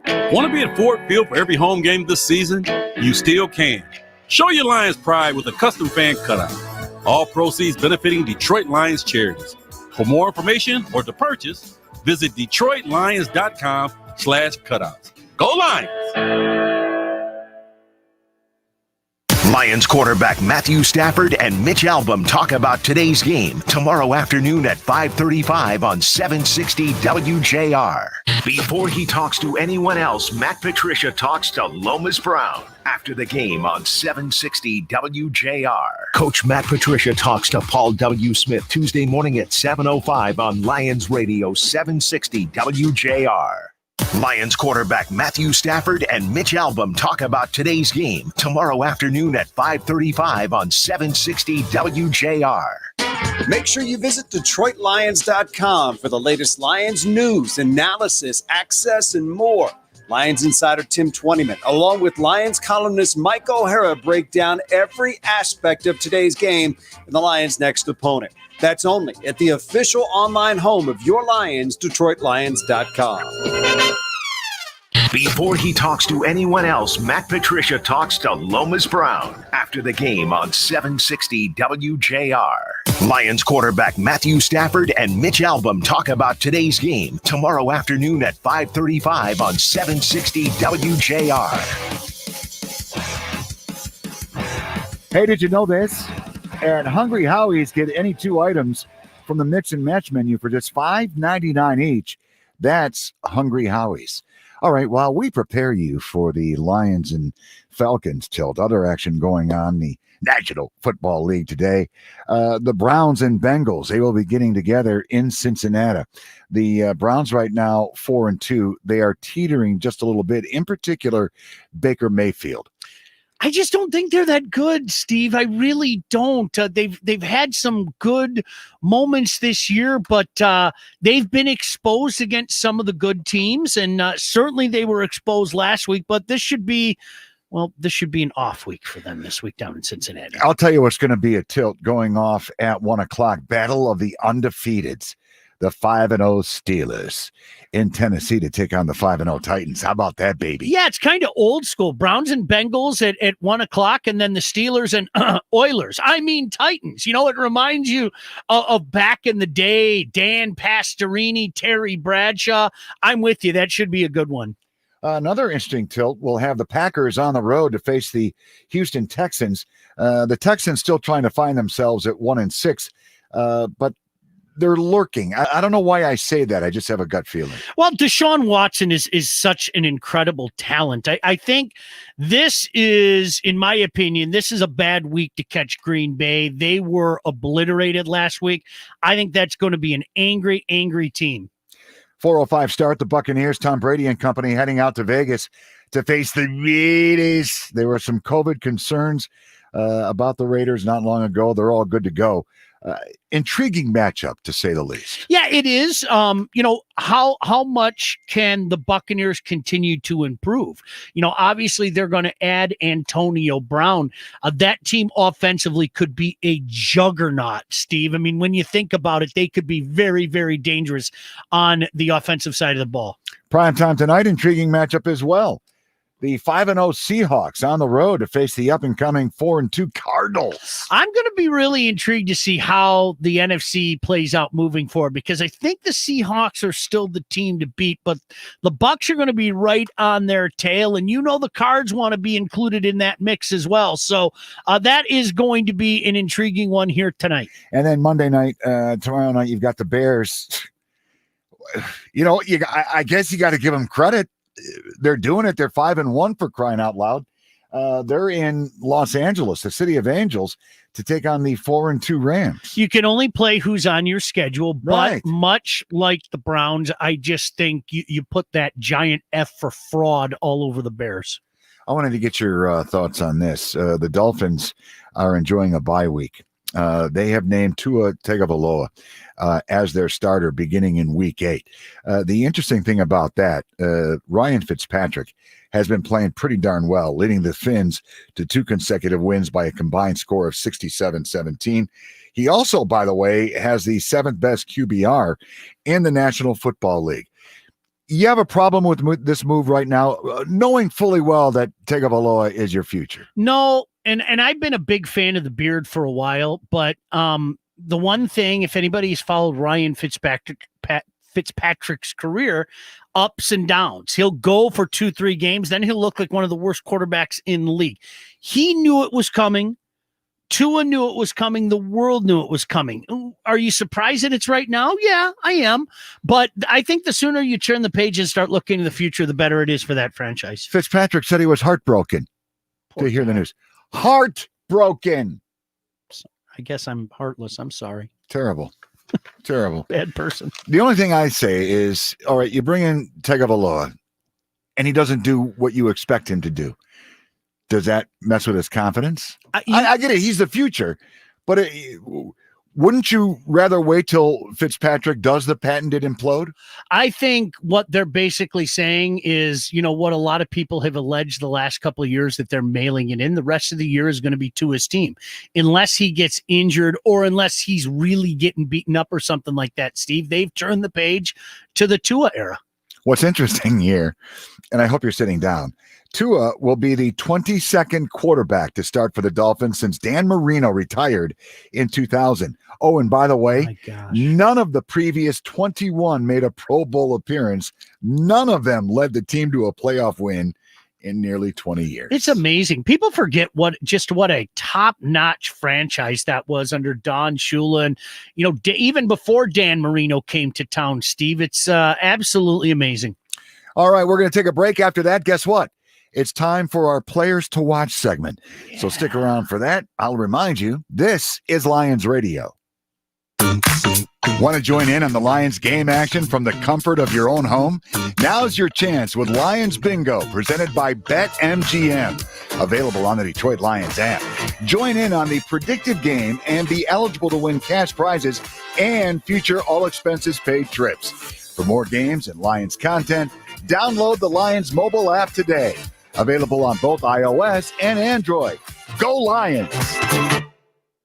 Make sure you visit DetroitLions.com for the latest Lions news, analysis, access, and more.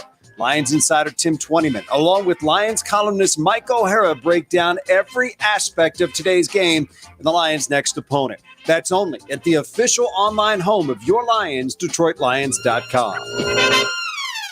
Before he talks to anyone else, Matt Patricia talks to Lomas Brown after the game on 760 WJR. Hey, Lions fans. Want to be at Ford Field for every home game this season? You still can. Show your Lions pride with a custom fan cutout. All proceeds benefiting Detroit Lions Charities. For more information or to purchase, visit DetroitLions.com/cutouts. Go Lions! Coach Matt Patricia talks to Paul W. Smith Tuesday morning at 7:05 on Lions Radio 760 WJR. Lions quarterback Matthew Stafford and Mitch Albom talk about today's game tomorrow afternoon at 5:35 on 760 WJR. Lions quarterback Matthew Stafford and Mitch Albom talk about today's game tomorrow afternoon at 5:35 on 760 WJR. Lions quarterback Matthew Stafford and Mitch Albom talk about today's game tomorrow afternoon at 5:35 on 760 WJR. Lions quarterback Matthew Stafford and Mitch Albom talk about today's game tomorrow afternoon at 5:35 on 760 WJR. Natural gas is there for you. Learn more at DTEEnergy.com. DTE.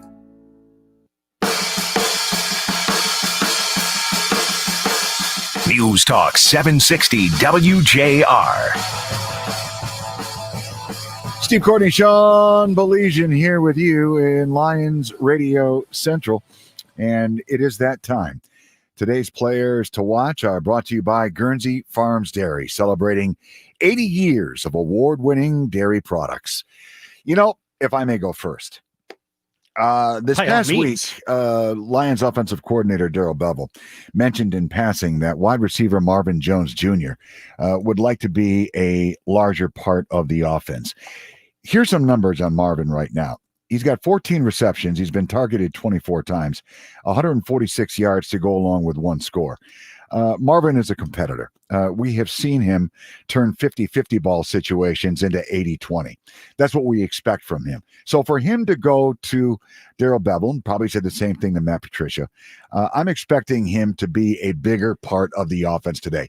The squeaky wheel gets the grease, in other words. That's my thought. Folks, live radio, Steve and I never talk about this beforehand. Steve, the reason I was just smiling at you is you stole my thunder. I'm going to go with Danny Amendola then, because I think the Lions are going to, I agree with you on Marvin Jones, for the record, let the record state that, but I'm going to go with Danny Amendola. I think the Lions are going to have to air it out today. I'm with Tim Twentyman from Lions.com. I think this is a game where if you are so inclined, you might want to think about the over in a game like this. Both these defenses really struggle to stop teams. Both these offenses can move the ball. So I'm going to go with Danny Amendola. I think this could be a very big game for the passing game for the Detroit Lions. Well, you get Kenny Golladay being Kenny Golladay. There's no question about it. He's been targeted since his return 21 times, 14 receptions, 224 yards. He has 2 touchdowns. Yes, Kenny Golladay will get paid, and yes, it will be by the Honolulu Blue and Silver. That is the projection that I'm making right now. But, as you take a look at this upcoming tilt against the Falcons, who, again, they have a very porous defense, you would think, and I'm looking for the Lions as a team to put up 30 minimum. Yeah, I think so. Steve, I really see this being a 34-30, 35-31 type of game between these two football teams today. It'd be nice if you had Coleman back this week. It wasn't meant to be, but Steve, when all is said and done, you just have to score one more time in a game like this against the Atlanta Falcons. And again, sorry to hit the old bit siren, don't settle for field goals. You got to make them count.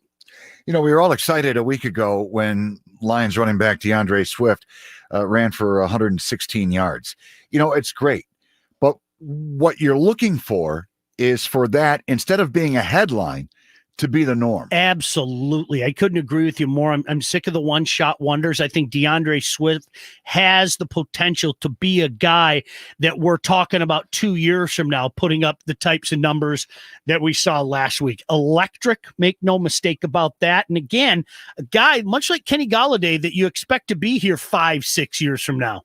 Well, and also something that bears repeating, according to Pro Football Focus, the highest graded run blocking team in the National Football League, your Detroit Lions. See if they can make that count today, huh? Yeah, let's keep her going. All right, stick around. When we return, we take you to Ford Field for those calling the upcoming tilt. You know them as Mr. Dan Miller, Mr. Lomas Brown. We'll get their thoughts in just a bit. This is the Detroit Lions Radio Network. Make sure you visit DetroitLions.com for the latest Lions news, analysis, access, and more. Lions insider Tim Twentyman, along with Lions columnist Mike O'Hara, break down every aspect of today's game and the Lions' next opponent. That's only at the official online home of your Lions, DetroitLions.com. Want to join in on the Lions game action from the comfort of your own home? Now's your chance with Lions Bingo, presented by BetMGM. Available on the Detroit Lions app. Join in on the predictive game and be eligible to win cash prizes and future all-expenses-paid trips. For more games and Lions content, download the Lions mobile app today. Available on both iOS and Android. Go Lions! Lions quarterback Matthew Stafford and Mitch Albom talk about today's game tomorrow afternoon at 5:35 on 760 WJR. Coach Matt Patricia talks to Paul W. Smith Tuesday morning at 7:05 on Lions Radio 760 WJR. Before he talks to anyone else, Matt Patricia talks to Lomas Brown after the game on 760 WJR. Hey, Lions fans. Want to be at Ford Field for every home game this season? You still can. Show your Lions pride with a custom fan cutout. All proceeds benefiting Detroit Lions Charities. For more information or to purchase, visit DetroitLions.com/cutouts. Go Lions! Want to join in on the Lions game action from the comfort of your own home? Now's your chance with Lions Bingo, presented by BetMGM. Available on the Detroit Lions app. Join in on the predictive game and be eligible to win cash prizes and future all-expenses-paid trips. For more games and Lions content, download the Lions mobile app today. Available on both iOS and Android. Go Lions! Hey, Lions fans. Want to be at Ford Field for every home game this season? You still can. Show your Lions pride with a custom fan cutout. All proceeds benefiting Detroit Lions Charities. For more information or to purchase, visit DetroitLions.com/cutouts. Go Lions!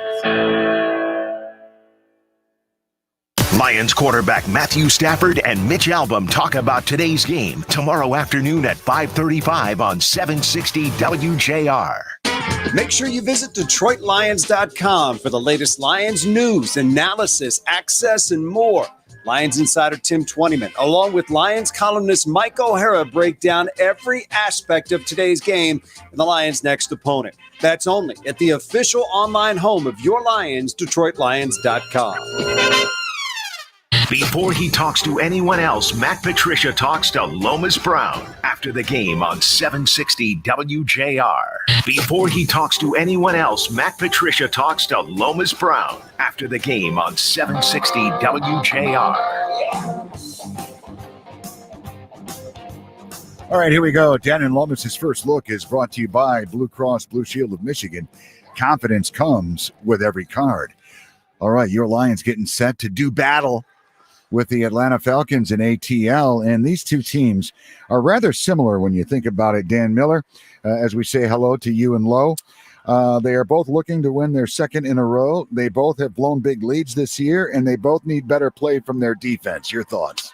I think you just nailed it right there. Good night, everybody. Two teams that came into this season with higher hopes than what they have received in terms of results so far. I think you got two quarterbacks that often seem to be kind of joined at the hip in terms of how people compare Matthew Stafford to Matt Ryan. I think they're two teams that have blown leads in games that they've ended up losing.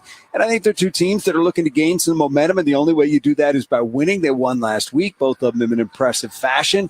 And if you can put another win today together, certainly for the Lions at 3-3, a little less so for the Falcons at 2-5, but you feel like you got something going. So I think this is a really intriguing game between two teams that feel like they're better than their record indicates. And I can tell you for a fact, the Lions have looked at the Falcons on tape and on their roster, and they certainly think this is better than a 1-5 team.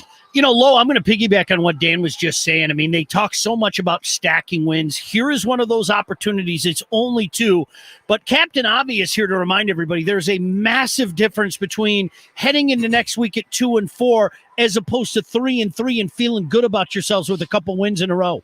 Yeah, I think the key verse you said is feeling good about yourself, and confidence plays a lot, especially now coming off this win. It'll be important for the Lions to come out here early and show that they still have the confidence left over from the Jacksonville game. Like you said, I don't think Atlanta's playing at a high level right now. So to me, the Lions can come out, and if they could put, like you say, put drives together, put first downs together, I think they can really take advantage of the Atlanta Falcons defense. And Dan, you go back to the win in Jacksonville 1 week ago, and we're talking about this Lions club defensively. They did figure things out, keeping the Jags to 44 yards on the ground, 1 sack of Gardner Minshew. However, the constant, if not consistent, pressure on him was there, and it did make a difference. It did, and now we have to see if that was a head fake or if that was a real thing. Yes, because I think that's what we're looking for. It's that word consistency. It's can you? Sean said stack. Could you stack an effort on top of an effort? Can you stack a quarter on top of a quarter?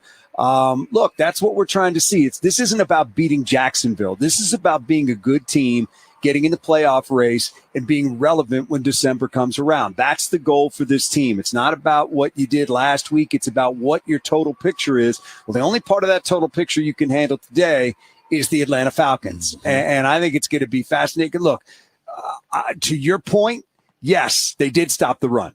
Can they do that 2 weeks in a row? Todd Gurley looks pretty good. Mm-hmm. They got an experienced quarterback back there, and Matt Ryan, who can pick apart a struggling defense. And if he sees that Oruwariye and Okudah aren't up to handling Ridley and Jones, it could be a long day. Now, I think we'll see a lot of zone out there against this football team. But, bottom line is last week was great, but nobody's going to be talking about last week if you go out and get trucked in Atlanta today, or even if you lose. You got to win. That's what this league is all about. Just win.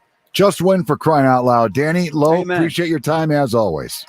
Thanks, boys. All right, you betcha. Dan Miller, Lomas Brown, spending some time. They will, of course, have the call when they get her going in ATL with the Lions and Falcons. Matt Patricia, earlier this year after the win in Arizona made a lot of mention of the fact that he hates roller coasters. Don't like the ups and downs. Just keep going up. Well, again, we're in a situation. The Lions have that opportunity. Well, stop talking about stacking things and start actually stacking things. And they have that opportunity today. Very winnable game against the Atlanta Falcons. Well, and you know what? Here's the deal. You have the tools. Go ahead and exploit the team's weakness that you're playing, and that would be the Falcons' defense. Put 40 on them. Yep. I don't understand what the big deal is. Just go do it. How about 42? That way we don't settle for field goals. No disrespect to one of the best in the game, Matt Prater, but 7, I like not it. 3. Let's pause 10 seconds for our network stations to identify themselves. This is the Detroit Lions Radio Network. From the Golden Tower of the Fisher Building, the great voice of the Great Lakes, WJR Detroit, where Detroit comes to talk. Now back to the broadcast booth. Here are the voices of the Lions, Dan Miller and Lomas Brown. Mercedes-Benz Stadium in Atlanta, Week 7 of the National Football League, and the Lions are set to go.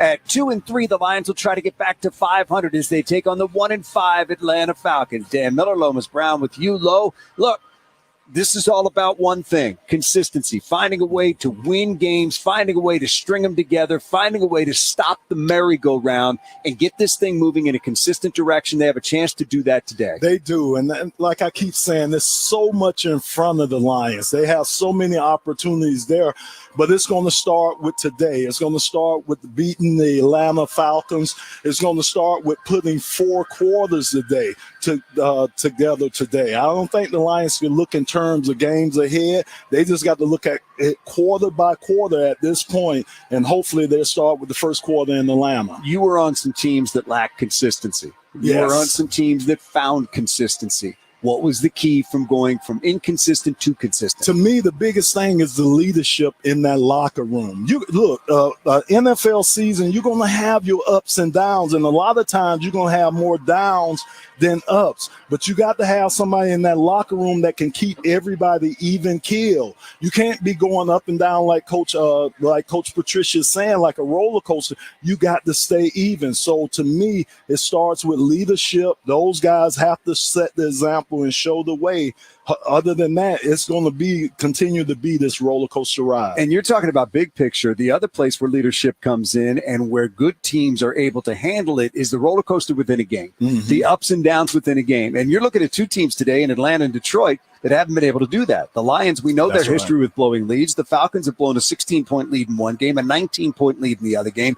You have to not just be able to handle it during the season, you have to be able to handle it on Sunday. Exactly, because it's an ebb and flow game. It's going to ebb and flow throughout these 4 quarters. So you're right. You're going to have to be able to handle these peaks and these valleys that come. And I think the only way you do it is consistently do it. Put together drives, like I said. If you're on defense, stop guys on 3rd down, get off the field, give your offense an opportunity. All right, let's get to our Lions Radio Roundtable brought to you by Ford. Built Ford Proud. We have Mike O'Hara joining us from DetroitLions.com. Good afternoon, Michael. Good afternoon, Dan. How are you? Lomas, nice to see you.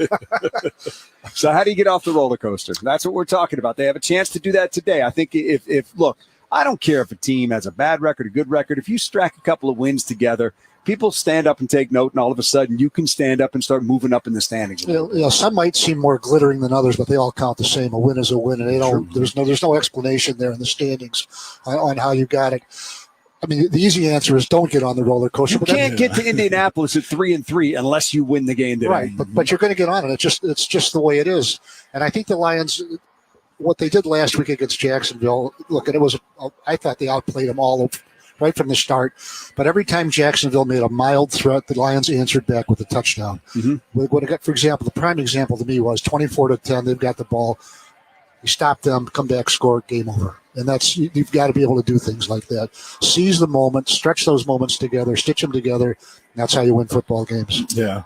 So, Michael, do you think that they have found the blueprint? I'm saying from the defensive side of the ball, like you're saying, defensive line, they were dominating against Jacksonville last week. But we also saw a lot more blitz walk-ups. We also saw some different looks on the defensive side of the ball. Do you think they continue to do this today? Well, I think they'll go with what works. Now, it's a different team with a better quarterback and receivers and a running back. But I think the bye was good for the Detroit Lions from the standpoint, and Matt Patricia, the head coach, talked about this before when they went on the bye, that they're going to look at things, and he talked about simplifying. Now, look, that doesn't mean going back to grade school football, but I think he maybe got his coaches going to say, guys, what are we doing? Yeah, what do we? They can't do all this. They can. It's not simple, but it's just they can do this, they can do that, and I think with Corey Unlund, the defensive coordinator, probably had some input. I mean, who knows? We're not in those meetings, but they came back with a set of things that they can do, that their personnel can do. It's maybe not exactly what Matt Patricia would love to do, but it's what works, and I think it worked there, and I think they found something that they can carry forward. Yeah, and at some point, you have to kind of define who you are, and you got to go on a streak, and I don't want to – this is kind of, to me, a crossroads game. Where if you win this and get back to 500, you're right back in this thing. If you lose, especially with an added playoff team, if you lose this thing, then you're 2-4. You got a good Colts team coming in next week, and you're up against it at that point. And ultimately, you have to take advantage of your opportunities that are in front of you. And I think this is a big one for them today. Speaking of just doing the things doing, I'll go back to Lomas's day. I remember when he opened up with a 3-4 with a 43 defense one year, and it didn't work. And after 2 games, Wayne said, going back to the 3-4, okay? You just can't stick with things that aren't working, even though you might want to try it and it might be what you do. And you guys had team meetings then and say, Coach, I think you've got to be able to have that sort of ebb and flow between the coaching staff and the players to just refine what you're doing. You're not going to change everything. Why practice if you're going to do that? But what you said about today, I couldn't agree more, Dan. I mean, getting to 3-3, it's not the greatest, but it sets you up for what comes next. And that's what the Detroit Lions need to do, is set themselves up for what comes next, and that is the last 10 games with a chance to make the playoffs. Yeah, and I think it goes back to what Lowe said, is did they find something on defense that they can hang their hat on? Because I'm not as worried about the offense. Look, it's been a little bit inconsistent, but I think they're going to be good enough. They can find a way to score. The question for me is defensively, and this is a perfect opportunity to find out today. Veteran quarterback, 2 great receivers, a really good tight end, a terrific running back, and you got to find some way to stop them unless you're going to win 45-44.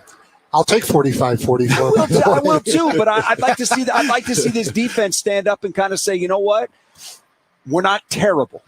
Which, let's face it, for the better part of 2 years, they had been terrible. Yeah. So I'd like to see him stand up and string 2 big games together. No, they were better last week, holding Jacksonville to 44 yards rushing. They've had some pretty miserable performances against the Packers and New Orleans. I mean, that was almost 400 and some yards quarter combined. against Chicago. No, absolutely. But you look in the last 5 quarters of football, the Lions have scored 49 points. Yes. So I think the offense is fine. I think it's just a question of how they marry up what they want to do against the Falcons. Look, the Falcons are 5th in the league in rushing defensively, stopping the run. I still think the Lions are going to be stubborn with the run and try and crack that. And if they want to throw the ball, they're 31st against the pass. And look, Matthew Stafford has had 1 game this year of more than 250 yards passing. That's not Matthew Stafford. He can light up anybody. So Mike, is that because of the offensive philosophy of Coach Bevell, or you think that's more on Matthew? Because that's a great point. I mean, that's a great point. I don't think he's played his best ball. I don't think the first 5 games have been his best ball. I don't think it's been awful. I think it's just been somewhere in the middle.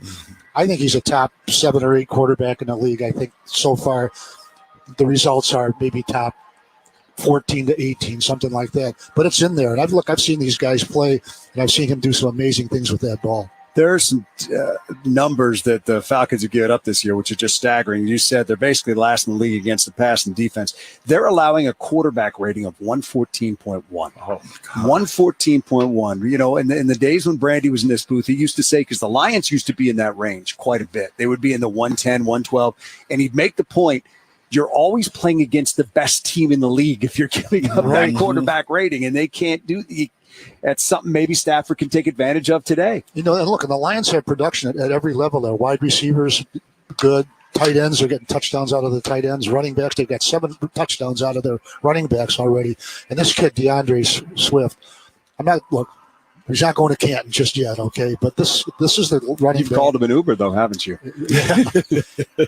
I'll be happy to be there in 20 years. The odds are against me. But he's the running back skill set that they've been trying to get. All the guys they've drafted in the last 8, 10, 15 years, this guy has that skill set, and he's put it on that football field. Absolutely. All right, guys, this is going to be fun. We're looking forward to it. We're counting you down to it. It is in Atlanta today. The Lions take it on the Falcons. We're going to step aside. Stick with us. This is Lions Radio. Before he talks to anyone else, Matt Patricia talks to Lomas Brown after the game on 760 WJR. Hey, Lions fans, want to be at Ford Field for every home game this season? You still can. Show your Lions pride with a custom fan cutout. All proceeds benefiting Detroit Lions Charities. For more information or to purchase, visit DetroitLions.com/cutouts. Go Lions! Lions quarterback Matthew Stafford and Mitch Albom talk about today's game tomorrow afternoon at 5:35 on 760 WJR. Want to join in on the Lions game action from the comfort of your own home? Now's your chance with Lions Bingo, presented by BetMGM. Available on the Detroit Lions app. Join in on the predictive game and be eligible to win cash prizes and future all-expenses-paid trips. For more games and Lions content, download the Lions mobile app today. Available on both iOS and Android. Go Lions! Coach Matt Patricia talks to Paul W. Smith Tuesday morning at 7:05 on Lions Radio 760 WJR. Make sure you visit DetroitLions.com for the latest Lions news, analysis, access, and more. Lions insider Tim Twentyman, along with Lions columnist Mike O'Hara, break down every aspect of today's game and the Lions' next opponent. That's only at the official online home of your Lions, DetroitLions.com. Coach Matt Patricia talks to Paul W. Smith Tuesday morning at 7:05 on Lions Radio 760 WJR. Lions quarterback Matthew Stafford and Mitch Albom talk about today's game tomorrow afternoon at 5:35 on 760 WJR. Lions quarterback Matthew Stafford and Mitch Albom talk about today's game tomorrow afternoon at 5:35 on 760 WJR. Check out RinaldiSausage.com for a local grocer near you and great recipe tips. Rinaldi Sausage, your link to good food and good times. Lions Radio 760 WJR. And the countdown continues right here on Lions Radio. So nice to have you with us. Lions looking to keep the momentum going, coming off that very nice victory in Jacksonville just this last weekend. Steve Courtney is my name. Time now for a little something we like to call the Player Spotlight, brought to you by Soaring Eagle Casino and Resort. It's a new day. Well, got back into the lineup last week in Jacksonville. I'm sure he's a happy fella. The fine guard himself, fifth-year player out of Washington State, Joe Dahl. Joe, how are you? I'm doing really well. How are you? Thanks for having me on. Well, I certainly appreciate your time, and I know you big uglies up front. You don't like to be out of the lineup, Joe. You missed 3 ball games because of that groin issue. Had to feel nice, A, to get back into action, and B, get that W. Yeah, it was a great weekend for us. Awesome to be back out there with the guys, and yeah, more importantly, just being a part of a really good team win. It was awesome. Well, there were some moving parts up front, certainly with dehydration. Terrell Crosby, Big V goes down. You had Matt Nelson. Unbelievable story, Joe. 2 years ago, defensive lineman there at the University of Iowa. Next thing you know, he's playing O-line at a very top level. Talk about that, if you will. I mean, you've been an offensive lineman probably since you were in 5th grade, but yeah. That's a pretty good transition there. Yeah, it's an awesome story. I think it's really just a testament to how hard Matt works. Awesome guy. We all love him. He really has made the transition really smooth. I think he's a super smart guy. I think eventually when he's done, he's going to try to be a doctor. So he's obviously really smart, but I think he's just a super hardworking guy, and he's really transitioned well. And I think he did a great job for his first time out there. Let me just ask you this, Joe. You're in your 5th year, as I mentioned. We've had some injuries this year, some marquee injuries, as a matter of fact. Frank Ragnow, questionable going into the Jaguars tilt with a groin. You battled that same injury. Is this a byproduct of the abbreviated and very strange offseason? I'm really not sure. I think I'd have to really see some statistics on it. But it very well could be. I really don't know. I think that things just happen in football. I think that's the main thing. Is it's just an incredibly physical game, and there's just no telling when you're going to get injured, and that's why you kind of have to be thankful for every time you go out there. Joe, I don't want to bore you. I was a former center, and I don't want to get into the stories. Your eyes will roll in the back of your head, and we don't need that. We appreciate your time. But I think from an offensive lineman standpoint, to see Deandre Swift break that one for 54 yards, that just validates what you're out there doing, because you know what? You're knocking heads, whether it's a 2-yard gain or a 54-yard gain, but that's pretty cool. Yeah, absolutely. He was incredible last week, and we all know he's such a talented guy, and we love blocking for all of our backs back there. They all do things a little differently. They all have their different strengths, but we love blocking for all of them. And absolutely, it was awesome to have some big runs, and then overall just be successful in the run game. Well, and I got a little something to piggyback that with, Joe. Deandre Swift, by the way, leads all NFL rookies with an average of 6.9 scrimmage yards per touch, and it's you guys up front making that happen. I'm sure you take great pride in that. Yeah, absolutely. And we just want to be successful regardless of who's back there. And every player, we're just trying to make it as successful as possible. But I think it's I think it's just a testament to how good of a player he is, and he has an extremely bright future, and we're happy that he's a part of our team. And as far as the O-line goes, Pro Football Focus has paid attention. The Lions O-line, the highest graded run blocking team in the National Football League. So, it's all fallen into place, and you guys work very hard, and you're getting a little something in return. Yeah, that's awesome. It's always great to have a little recognition. It's crazy that there's actually people out there, kind of paying attention to stuff like that nowadays. Normally it's just the negatives that you see on offensive linemen. Whenever you get a sack or a penalty, that's when they zoom in on you. So it's really cool to see the positive stuff. It's really an unfair aspect of being an O-lineman, isn't it, Joe? You don't really get any love, no rewards.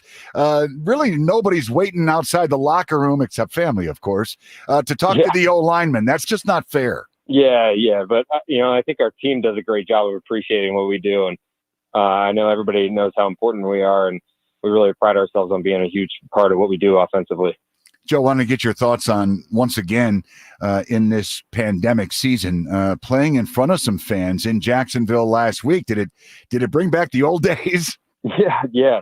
I don't know what percentage of capacity they were at, but it was just awesome to have a few people in the stands. It did feel a little weird those first couple of weeks, just not having anybody out there, almost like a scrimmage essentially. But yeah, it was definitely great to have people in the stands, and I think there was a pretty good turnout from the Lions fans. There was a couple times where they were louder than the Jags fans, so that was awesome. Yeah, Lions Nation travels well. Are you a believer, Joe Dahl, in carrying over momentum with this win? I know there's a lot of folks under the impression, look, we just got another game coming up. We're going to play that. Hopefully everything goes well. Or are you under the impression that you get a big road win in Jacksonville, keep this thing going moving forward?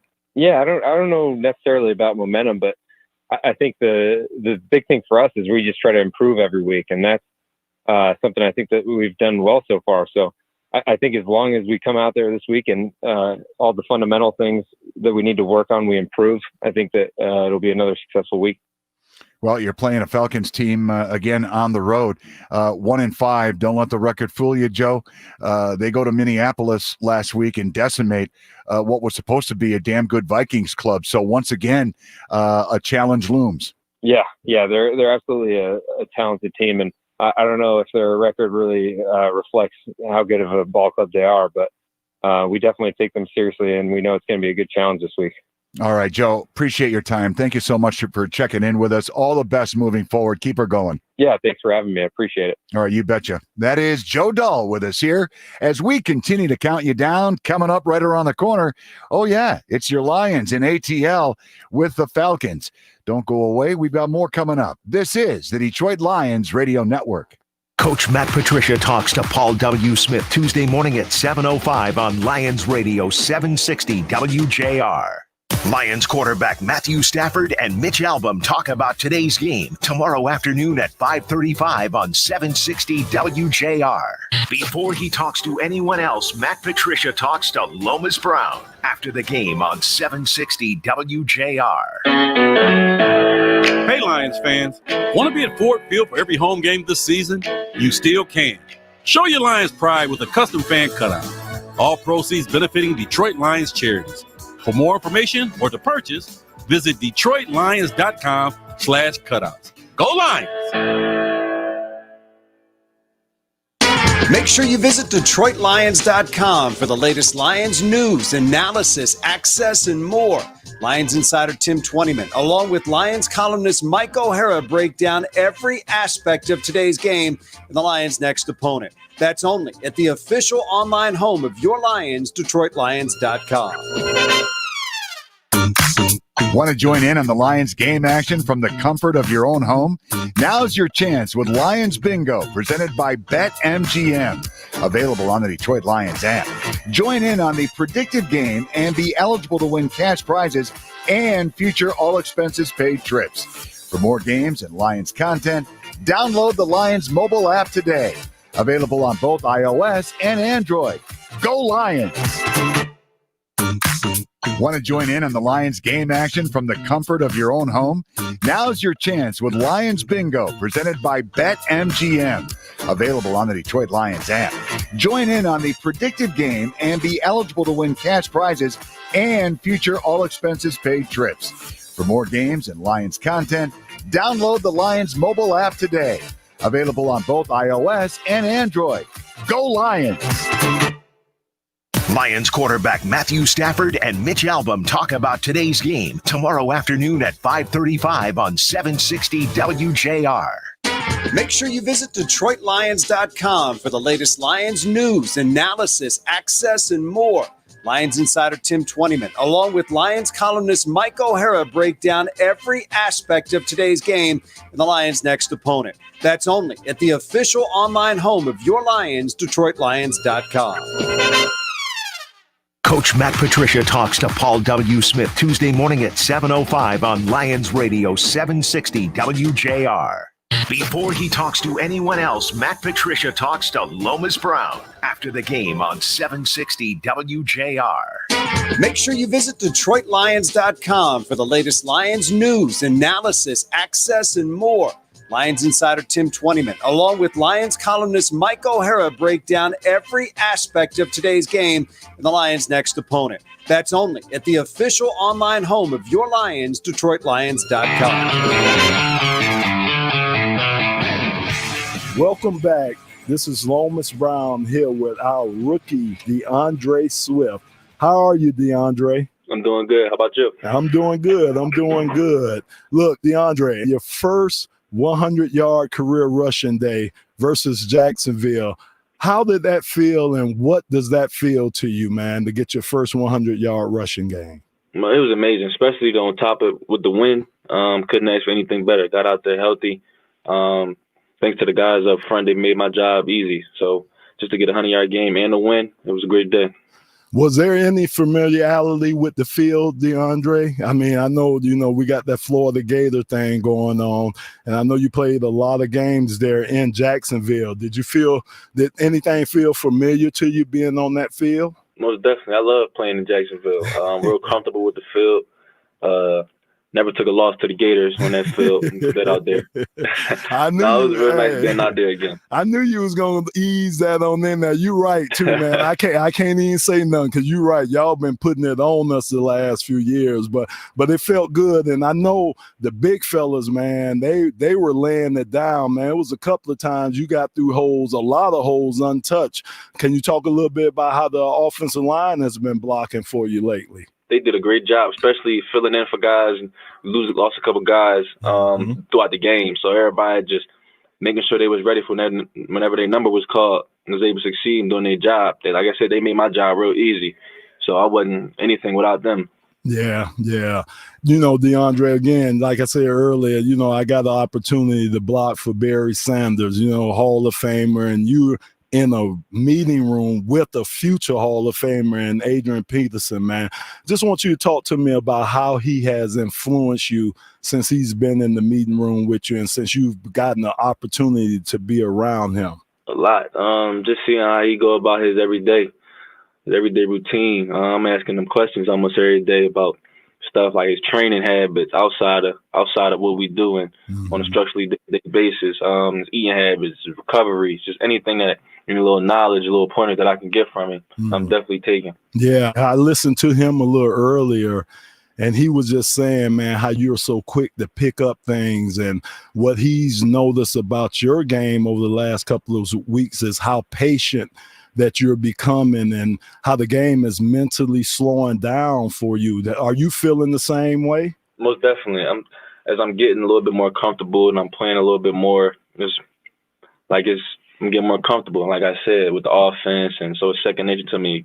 I'm able to play faster, able to play more free, not too much thinking, just going out there and playing ball, having fun with it. Yeah. So, DeAndre, I know at Georgia, you guys, it was pretty much a running back by committee. You guys had some great running backs that I know, going up against us Gators. Has that helped you in any way? Again, as Adrian Peterson, as Kerryon Johnson. And like I say, back in college, it was a running back by committee. Has that helped you in the pros any? Most definitely. When I first got there, I was in a kind of same situation with Nick and Sony. Just kind of learning behind them. And whenever my number was called, just being ready and just playing my role the right way to the best of my ability definitely helped me. Georgia helped my transition to the league, I think, a lot more smoother. Yeah, most definitely. Yeah, I say that too, man. I get in arguments with people. I say the SEC, man, best conference, man. That's what helped me get ready for the NFL, man, being in the SEC. So now you get an opportunity to go back to Georgia to playing the Atlanta Falcons. Will there be a lot of family and friends there for you? Yes, a couple of people coming out to see me. Yes, sir. Okay. And then facing Todd Gurley. How is that going to be? I know you're not facing him, but again, a Georgia guy, running back that's doing well in the league. Is there anything you take from his game? Have you gotten the opportunity to talk to Todd Gurley any? Yeah, I talked to him a couple of days ago. That's my man. That's like big bro. Okay. So we keep in touch throughout the season. Kept in touch when I was in college. So we're looking forward to having a good game. Okay, yeah. So I'm quite sure, like you said, with that lineage, man, you talking about Todd Gurley, you talking about Sony Michel and all those guys like that. You guys trying to prove anything? Is there any type of individual challenges going on between all you guys? Because it's a lot of Georgia running backs in the league right now. Mm-hmm. Yeah, I mean, if anything, I'm trying to prove something to myself. All the hard work is paying off, but I'm sure every guy, wants to outdo the next. You know what I mean? But as long as we go out there, I'm talking about the Lions now, as long as we go out there and do what we need to do, have a good week of practice, I think we're going to come out on top. Yeah, so the biggest thing, DeAndre, that you guys need to do, like you say, in facing this Atlanta team, they're a one-win team. They got a lot of explosive weapons, and they got a pretty good defense on there. What do you guys have to do to exploit their defense to help you win the game on Sunday? Like you said, great defense, great team, got a lot of skilled players on offense. So we got to stay focused. Stay locked in for 4 quarters. Can't look at the scoreboard no matter what's going on. Definitely pick up the movement up front and do a lot of that on defense and just staying locked in throughout the whole play. Yeah. Was there anything I know James Robinson was getting a lot of the press before we played them. Anything there with you? You wanted to prove anything to James Robinson? Both of you guys came out the same year, and he had seemed to be getting a lot of press. Is that something that you want to show him last weekend? No, I really don't be about too much of anybody else but me when I'm out there. I'm really worried about myself. I ain't really worried about anything that's going on with, that don't involve me or my team. I like that. Then the last thing for me, man, I just wanted to ask you about your pops, man. Dad, I'm 57 years old, man, but I'm not yoked like your pops, man. Your pops, my goodness, man. Hey, so he owns a gym. Am I correct with saying that? Yes. Yes, sir. So he get his workout on. So how many days a week is he getting his workout on, man? How many days a week does he push that iron up? I would have to ask, but I know he in the gym every morning, every day. He getting it in, ain't he? Lift weights whenever he want to. Yeah, man. That's awesome, man. Well, tell your pops, man, when you talk to him, he definitely represents for us guys. Now, he won't say how old he is. I tried to research to see how old he is. He won't say how old he is, but tell him he definitely represents for the guys like me over 50. I'm going to let him know. All right. Hey, Deandre, man, be safe the rest of this season, man, and continue to have a great year. Thank you. I appreciate it. This is Lions Radio. Coach Matt Patricia talks to Paul W. Smith Tuesday morning at 7:05 on Lions Radio 760 WJR. Lions quarterback Matthew Stafford and Mitch Albom talk about today's game tomorrow afternoon at 5:35 on 760 WJR. Hey, Lions fans, want to be at Ford Field for every home game this season? You still can. Show your Lions pride with a custom fan cutout. All proceeds benefiting Detroit Lions Charities. For more information or to purchase, visit DetroitLions.com/cutouts. Go Lions! Before he talks to anyone else, Matt Patricia talks to Lomas Brown after the game on 760 WJR. Make sure you visit DetroitLions.com for the latest Lions news, analysis, access, and more. Lions insider Tim Twentyman, along with Lions columnist Mike O'Hara, break down every aspect of today's game and the Lions' next opponent. That's only at the official online home of your Lions, DetroitLions.com. Want to join in on the Lions game action from the comfort of your own home? Now's your chance with Lions Bingo, presented by BetMGM. Available on the Detroit Lions app. Join in on the predictive game and be eligible to win cash prizes and future all-expenses-paid trips. For more games and Lions content, download the Lions mobile app today. Available on both iOS and Android. Go Lions! Lions quarterback Matthew Stafford and Mitch Albom talk about today's game tomorrow afternoon at 5:35 on 760 WJR. Lions quarterback Matthew Stafford and Mitch Albom talk about today's game tomorrow afternoon at 5:35 on 760 WJR. Coach Matt Patricia talks to Paul W. Smith Tuesday morning at 7:05 on Lions Radio 760 Apprenticeships are WJR. earn while you learn opportunities, and you graduate debt-free. Training programs are available through the state. Learn more at MichiganBuildingTrades.org.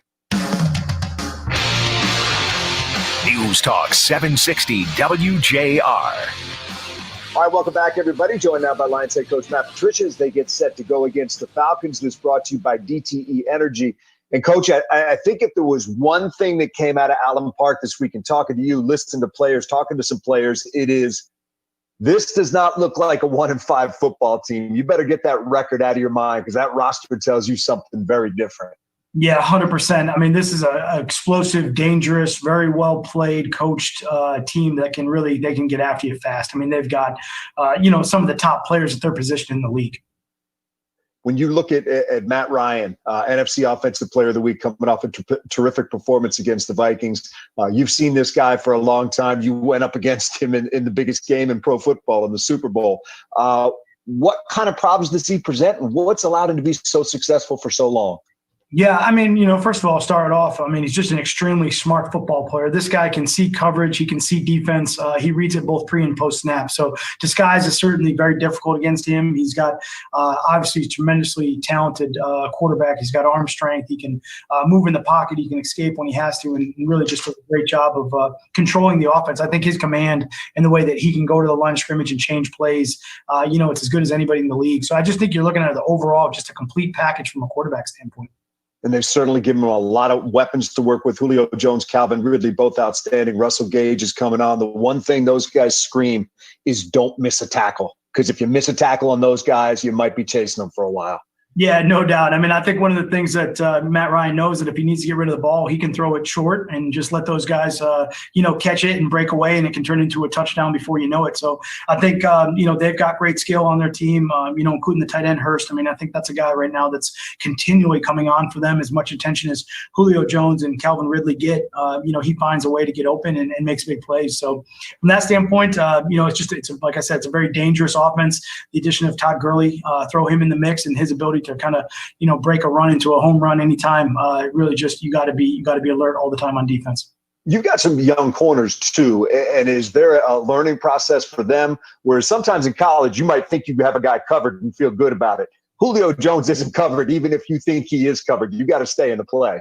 Yeah, there's no doubt. I mean, obviously, I've seen him make a catch that I thought the ball was at least 15 feet out of bounds, and somehow he stretched out there and made it. So I think for young corners, for us, one of the things that we've noticed this week is just how much more in the addition of studying, trying to understand these receivers and the routes that they run, because it's so extensive, because they can run any route and they're in a lot of different positions. Just trying to comprehend that information is critically important for us. You talked about Gurley a moment ago. You guys did a terrific job stopping the run against Jacksonville. That's going to be big in this game today as well, trying to get them to the point where they're one-dimensional, get them in some advantage.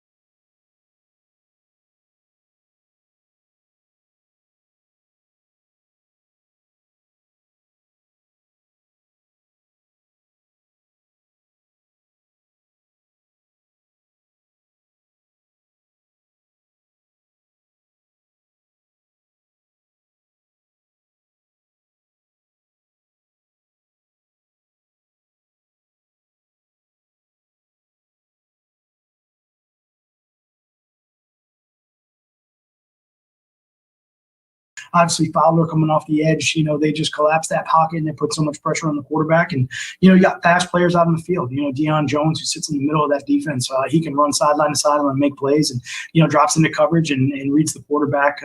Obviously, Neal coming down from the safety position. I just think they've got real strength through the middle of their defense. And I think, they do a great job of turning the ball over and playing aggressive and fast. And as much as you were able to run the ball last week, it's the same thing. You'd like to be able to do that again this week. They've been really good against the run so far this year. Yeah, I mean, I think the biggest key for us offensively is to just try to stay balanced. But I think that, you look at this defense and they've been so stout against the run game. They've obviously put people in a lot of difficult situations where they've created tackles for loss and negative yardage, and then they get behind the stick. So I think it's a really hard defense. And certainly from that standpoint, we're going to try to stay as balanced as we can. But we know how difficult it is to do certain things against this team. Hey, final thing, Coach. Last week is last week, but if you were to tell your guys to bring one thing with them from that win over Jacksonville, maybe two things. Is it just consistency and resiliency regardless of what happens in the game?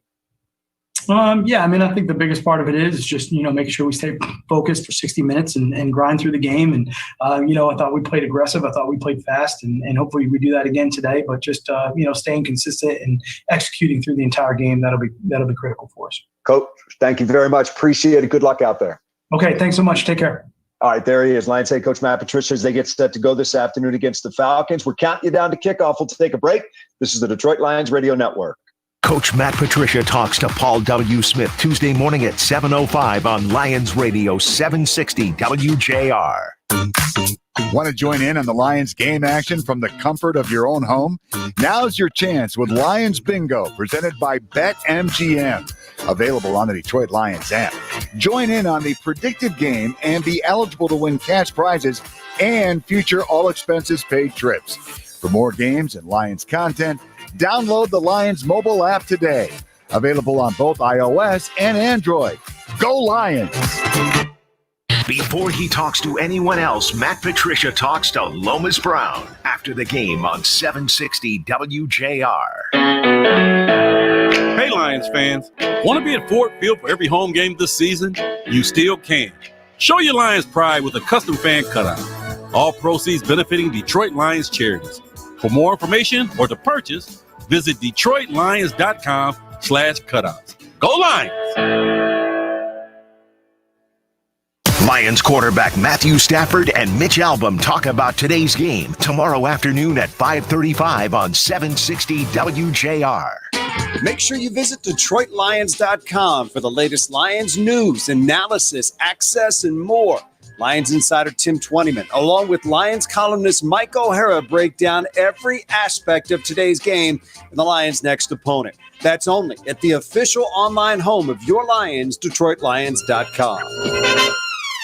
Coach Matt Patricia talks to Paul W. Smith Tuesday morning at 7:05 on Lions Radio 760 WJR. Make sure you visit DetroitLions.com for the latest Lions news, analysis, access, and more. Lions insider Tim Twentyman, along with Lions columnist Mike O'Hara, break down every aspect of today's game and the Lions' next opponent. That's only at the official online home of your Lions, DetroitLions.com. Want to join in on the Lions game action from the comfort of your own home? Now's your chance with Lions Bingo, presented by BetMGM. Available on the Detroit Lions app. Join in on the predicted game and be eligible to win cash prizes and future all-expenses-paid trips. For more games and Lions content, download the Lions mobile app today. Available on both iOS and Android. Go Lions! Want to join in on the Lions game action from the comfort of your own home? Now's your chance with Lions Bingo, presented by BetMGM. Available on the Detroit Lions app. Join in on the predicted game and be eligible to win cash prizes and future all-expenses-paid trips. For more games and Lions content, download the Lions mobile app today. Available on both iOS and Android. Go Lions! Lions quarterback Matthew Stafford and Mitch Albom talk about today's game tomorrow afternoon at 5:35 on 760 WJR. All right, welcome back to everybody. Time now for our NFL Insider. Kyle Meinke from MLive.com joins us now. He is at Mercedes-Benz Stadium in Atlanta, where the Lions are getting set to take on the Falcons. Kyle, how are you? Daniel, I'm doing well. How you doing? It's good to talk to you as always, and this is going to be interesting because I think this is kind of where we find out. Okay, Lions, have you found something? Are you the team that we saw last week against Jacksonville, or are you the team that going into the Jacksonville game we thought was struggling and had a massive dark cloud hovering above it? Yeah, I agree. I mean, they were very impressive last week in Jacksonville. The rushing attack behind Deandre Swift and even the run defense. The defense playing its best all-around game of the year, one of the best games of the Patricia era. But we have seen over the years bursts where they've played really well. I think about the Patriots game back in 2018. They had a couple of games like that. But the problem has been the consistency, Dan.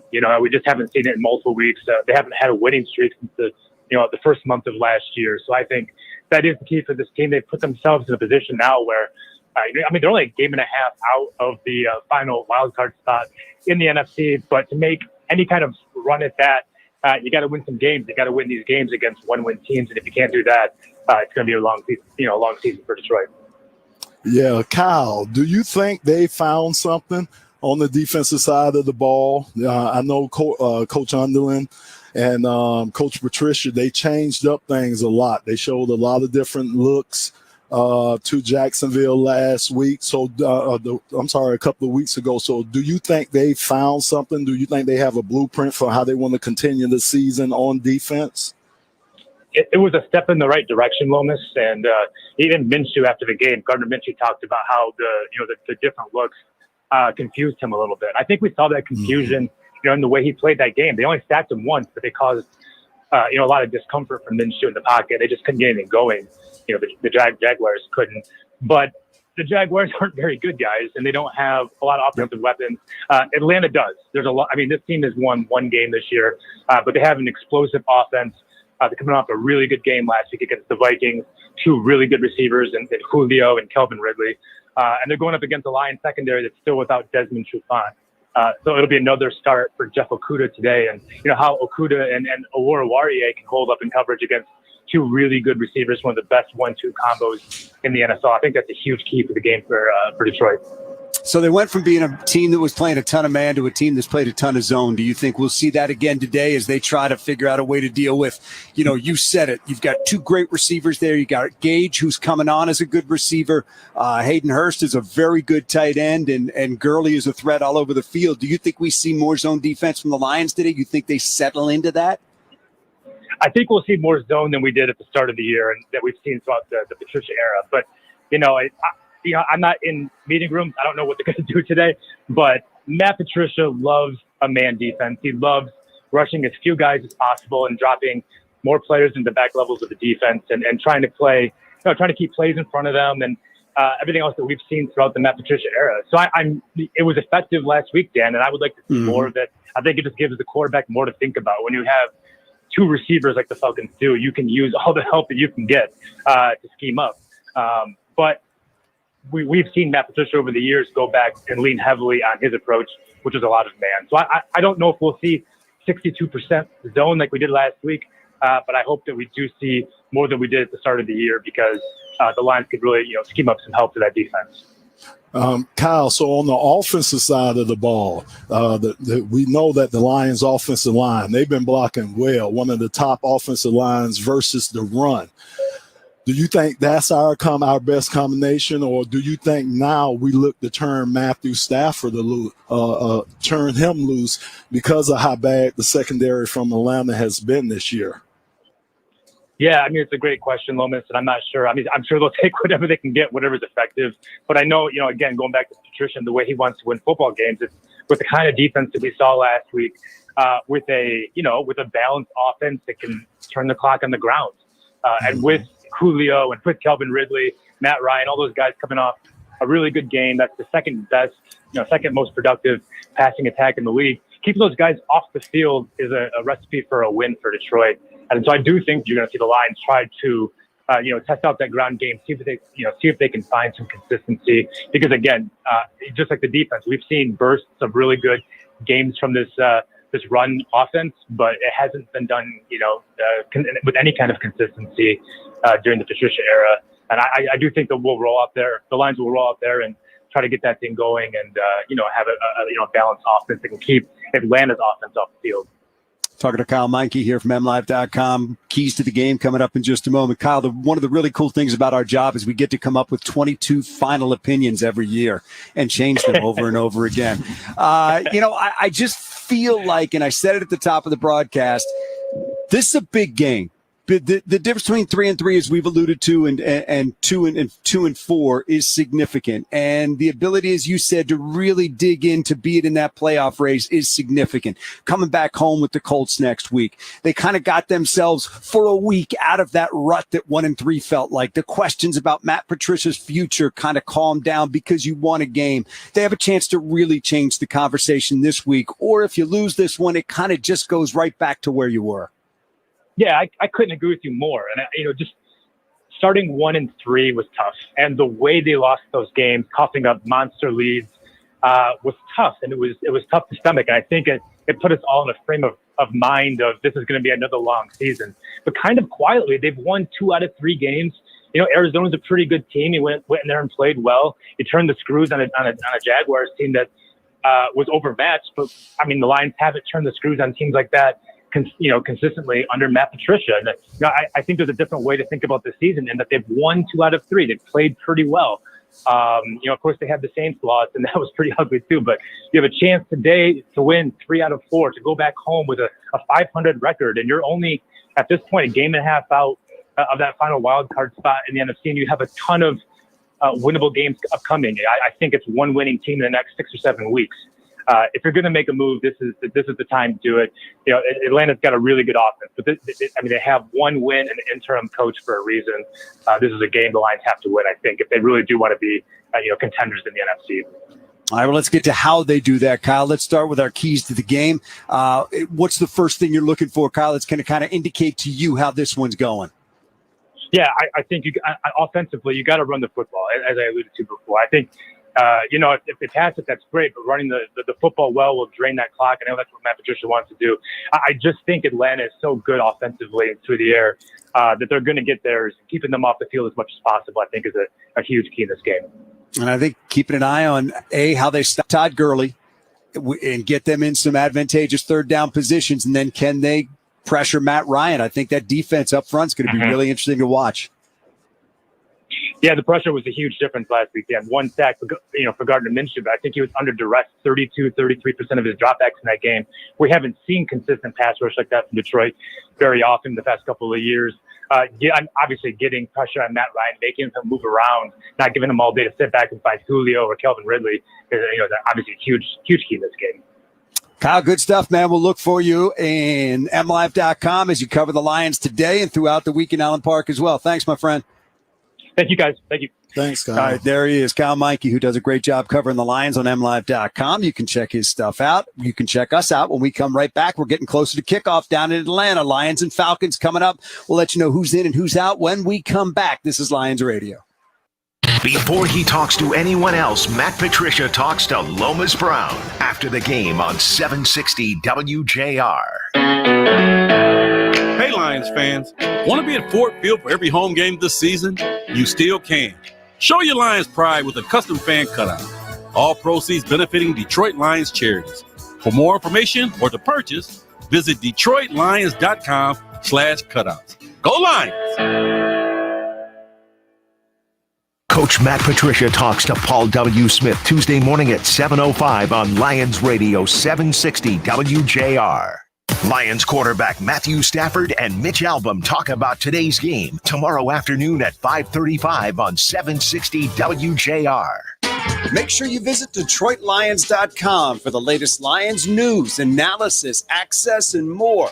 Lions insider Tim Twentyman, along with Lions columnist Mike O'Hara, break down every aspect of today's game and the Lions' next opponent. That's only at the official online home of your Lions, DetroitLions.com. Want to join in on the Lions game action from the comfort of your own home? Now's your chance with Lions Bingo, presented by BetMGM. Available on the Detroit Lions app. Join in on the predicted game and be eligible to win cash prizes and future all-expenses-paid trips. For more games and Lions content, download the Lions mobile app today. Available on both iOS and Android. Go Lions! Lions quarterback Matthew Stafford and Mitch Albom talk about today's game tomorrow afternoon at 5:35 on 760 WJR. Before he talks to anyone else, Matt Patricia talks to Lomas Brown after the game on 760 WJR. Before he talks to anyone else, Matt Patricia talks to Lomas Brown after the game on 760 WJR. From traditional electrical to the most intricate new technologies. Connect with us for your next project at poweringmichigansfuture.com. Lions Radio 760 WJR. All right, welcome back, everybody. Time for today's Inactive List as the Lions get set to take on the Falcons, brought to you by Oxford Recovery Center, where healing begins. I think the headliner for the Lion, Desmond Trufant, not being in there once again.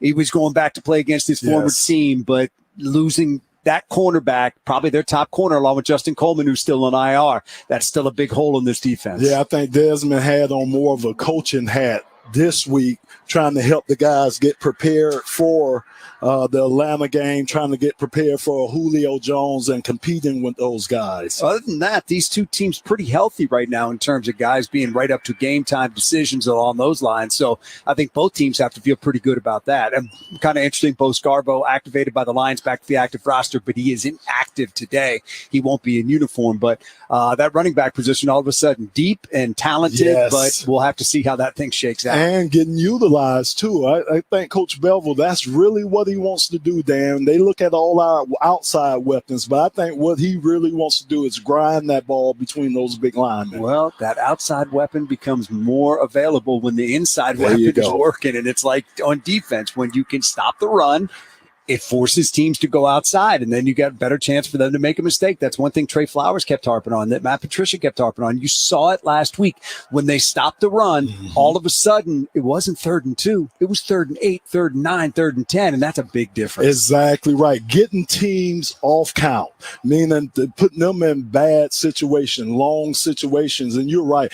My thing is I want to see how those interior guys, your Penicinis, your Williams, all those those Danny Sheltons. I want to see the type of game they have because that's going to dictate the rest of the defense to me. Absolutely. Today's starting lineups brought to you by Wigley's famous Eastern Market corned beef. Remember to ask, is it Wigley's? Starting with the Lions, let's talk about those guys up front. We're going to see some combination of Decker and Crosby at the tackles, Vaitai and Jackson and Dahl at the guards, and then Ragnow at center. They've moved those guys around a little bit. We'll see how they come out today and what's most comfortable, because last week we had Nelson in there as well. So we're going to have to see who's healthy, who's ready to go, who's got a full load today. Very proud of those guys as a unit. Like you saying, having guys that step in and out, and they kept the chemistry going, and they've been doing well this year as far as run blocking for those running backs. Well, this is a team that does not defend the pass well. We're talking about Atlanta. At least they haven't to this point so far. Kenny Galladay, Danny Amendola, Marvin Jones, Marvin Hall, Jamal Agnew, guys like that have to think that they might get a heavy dose of availability today. If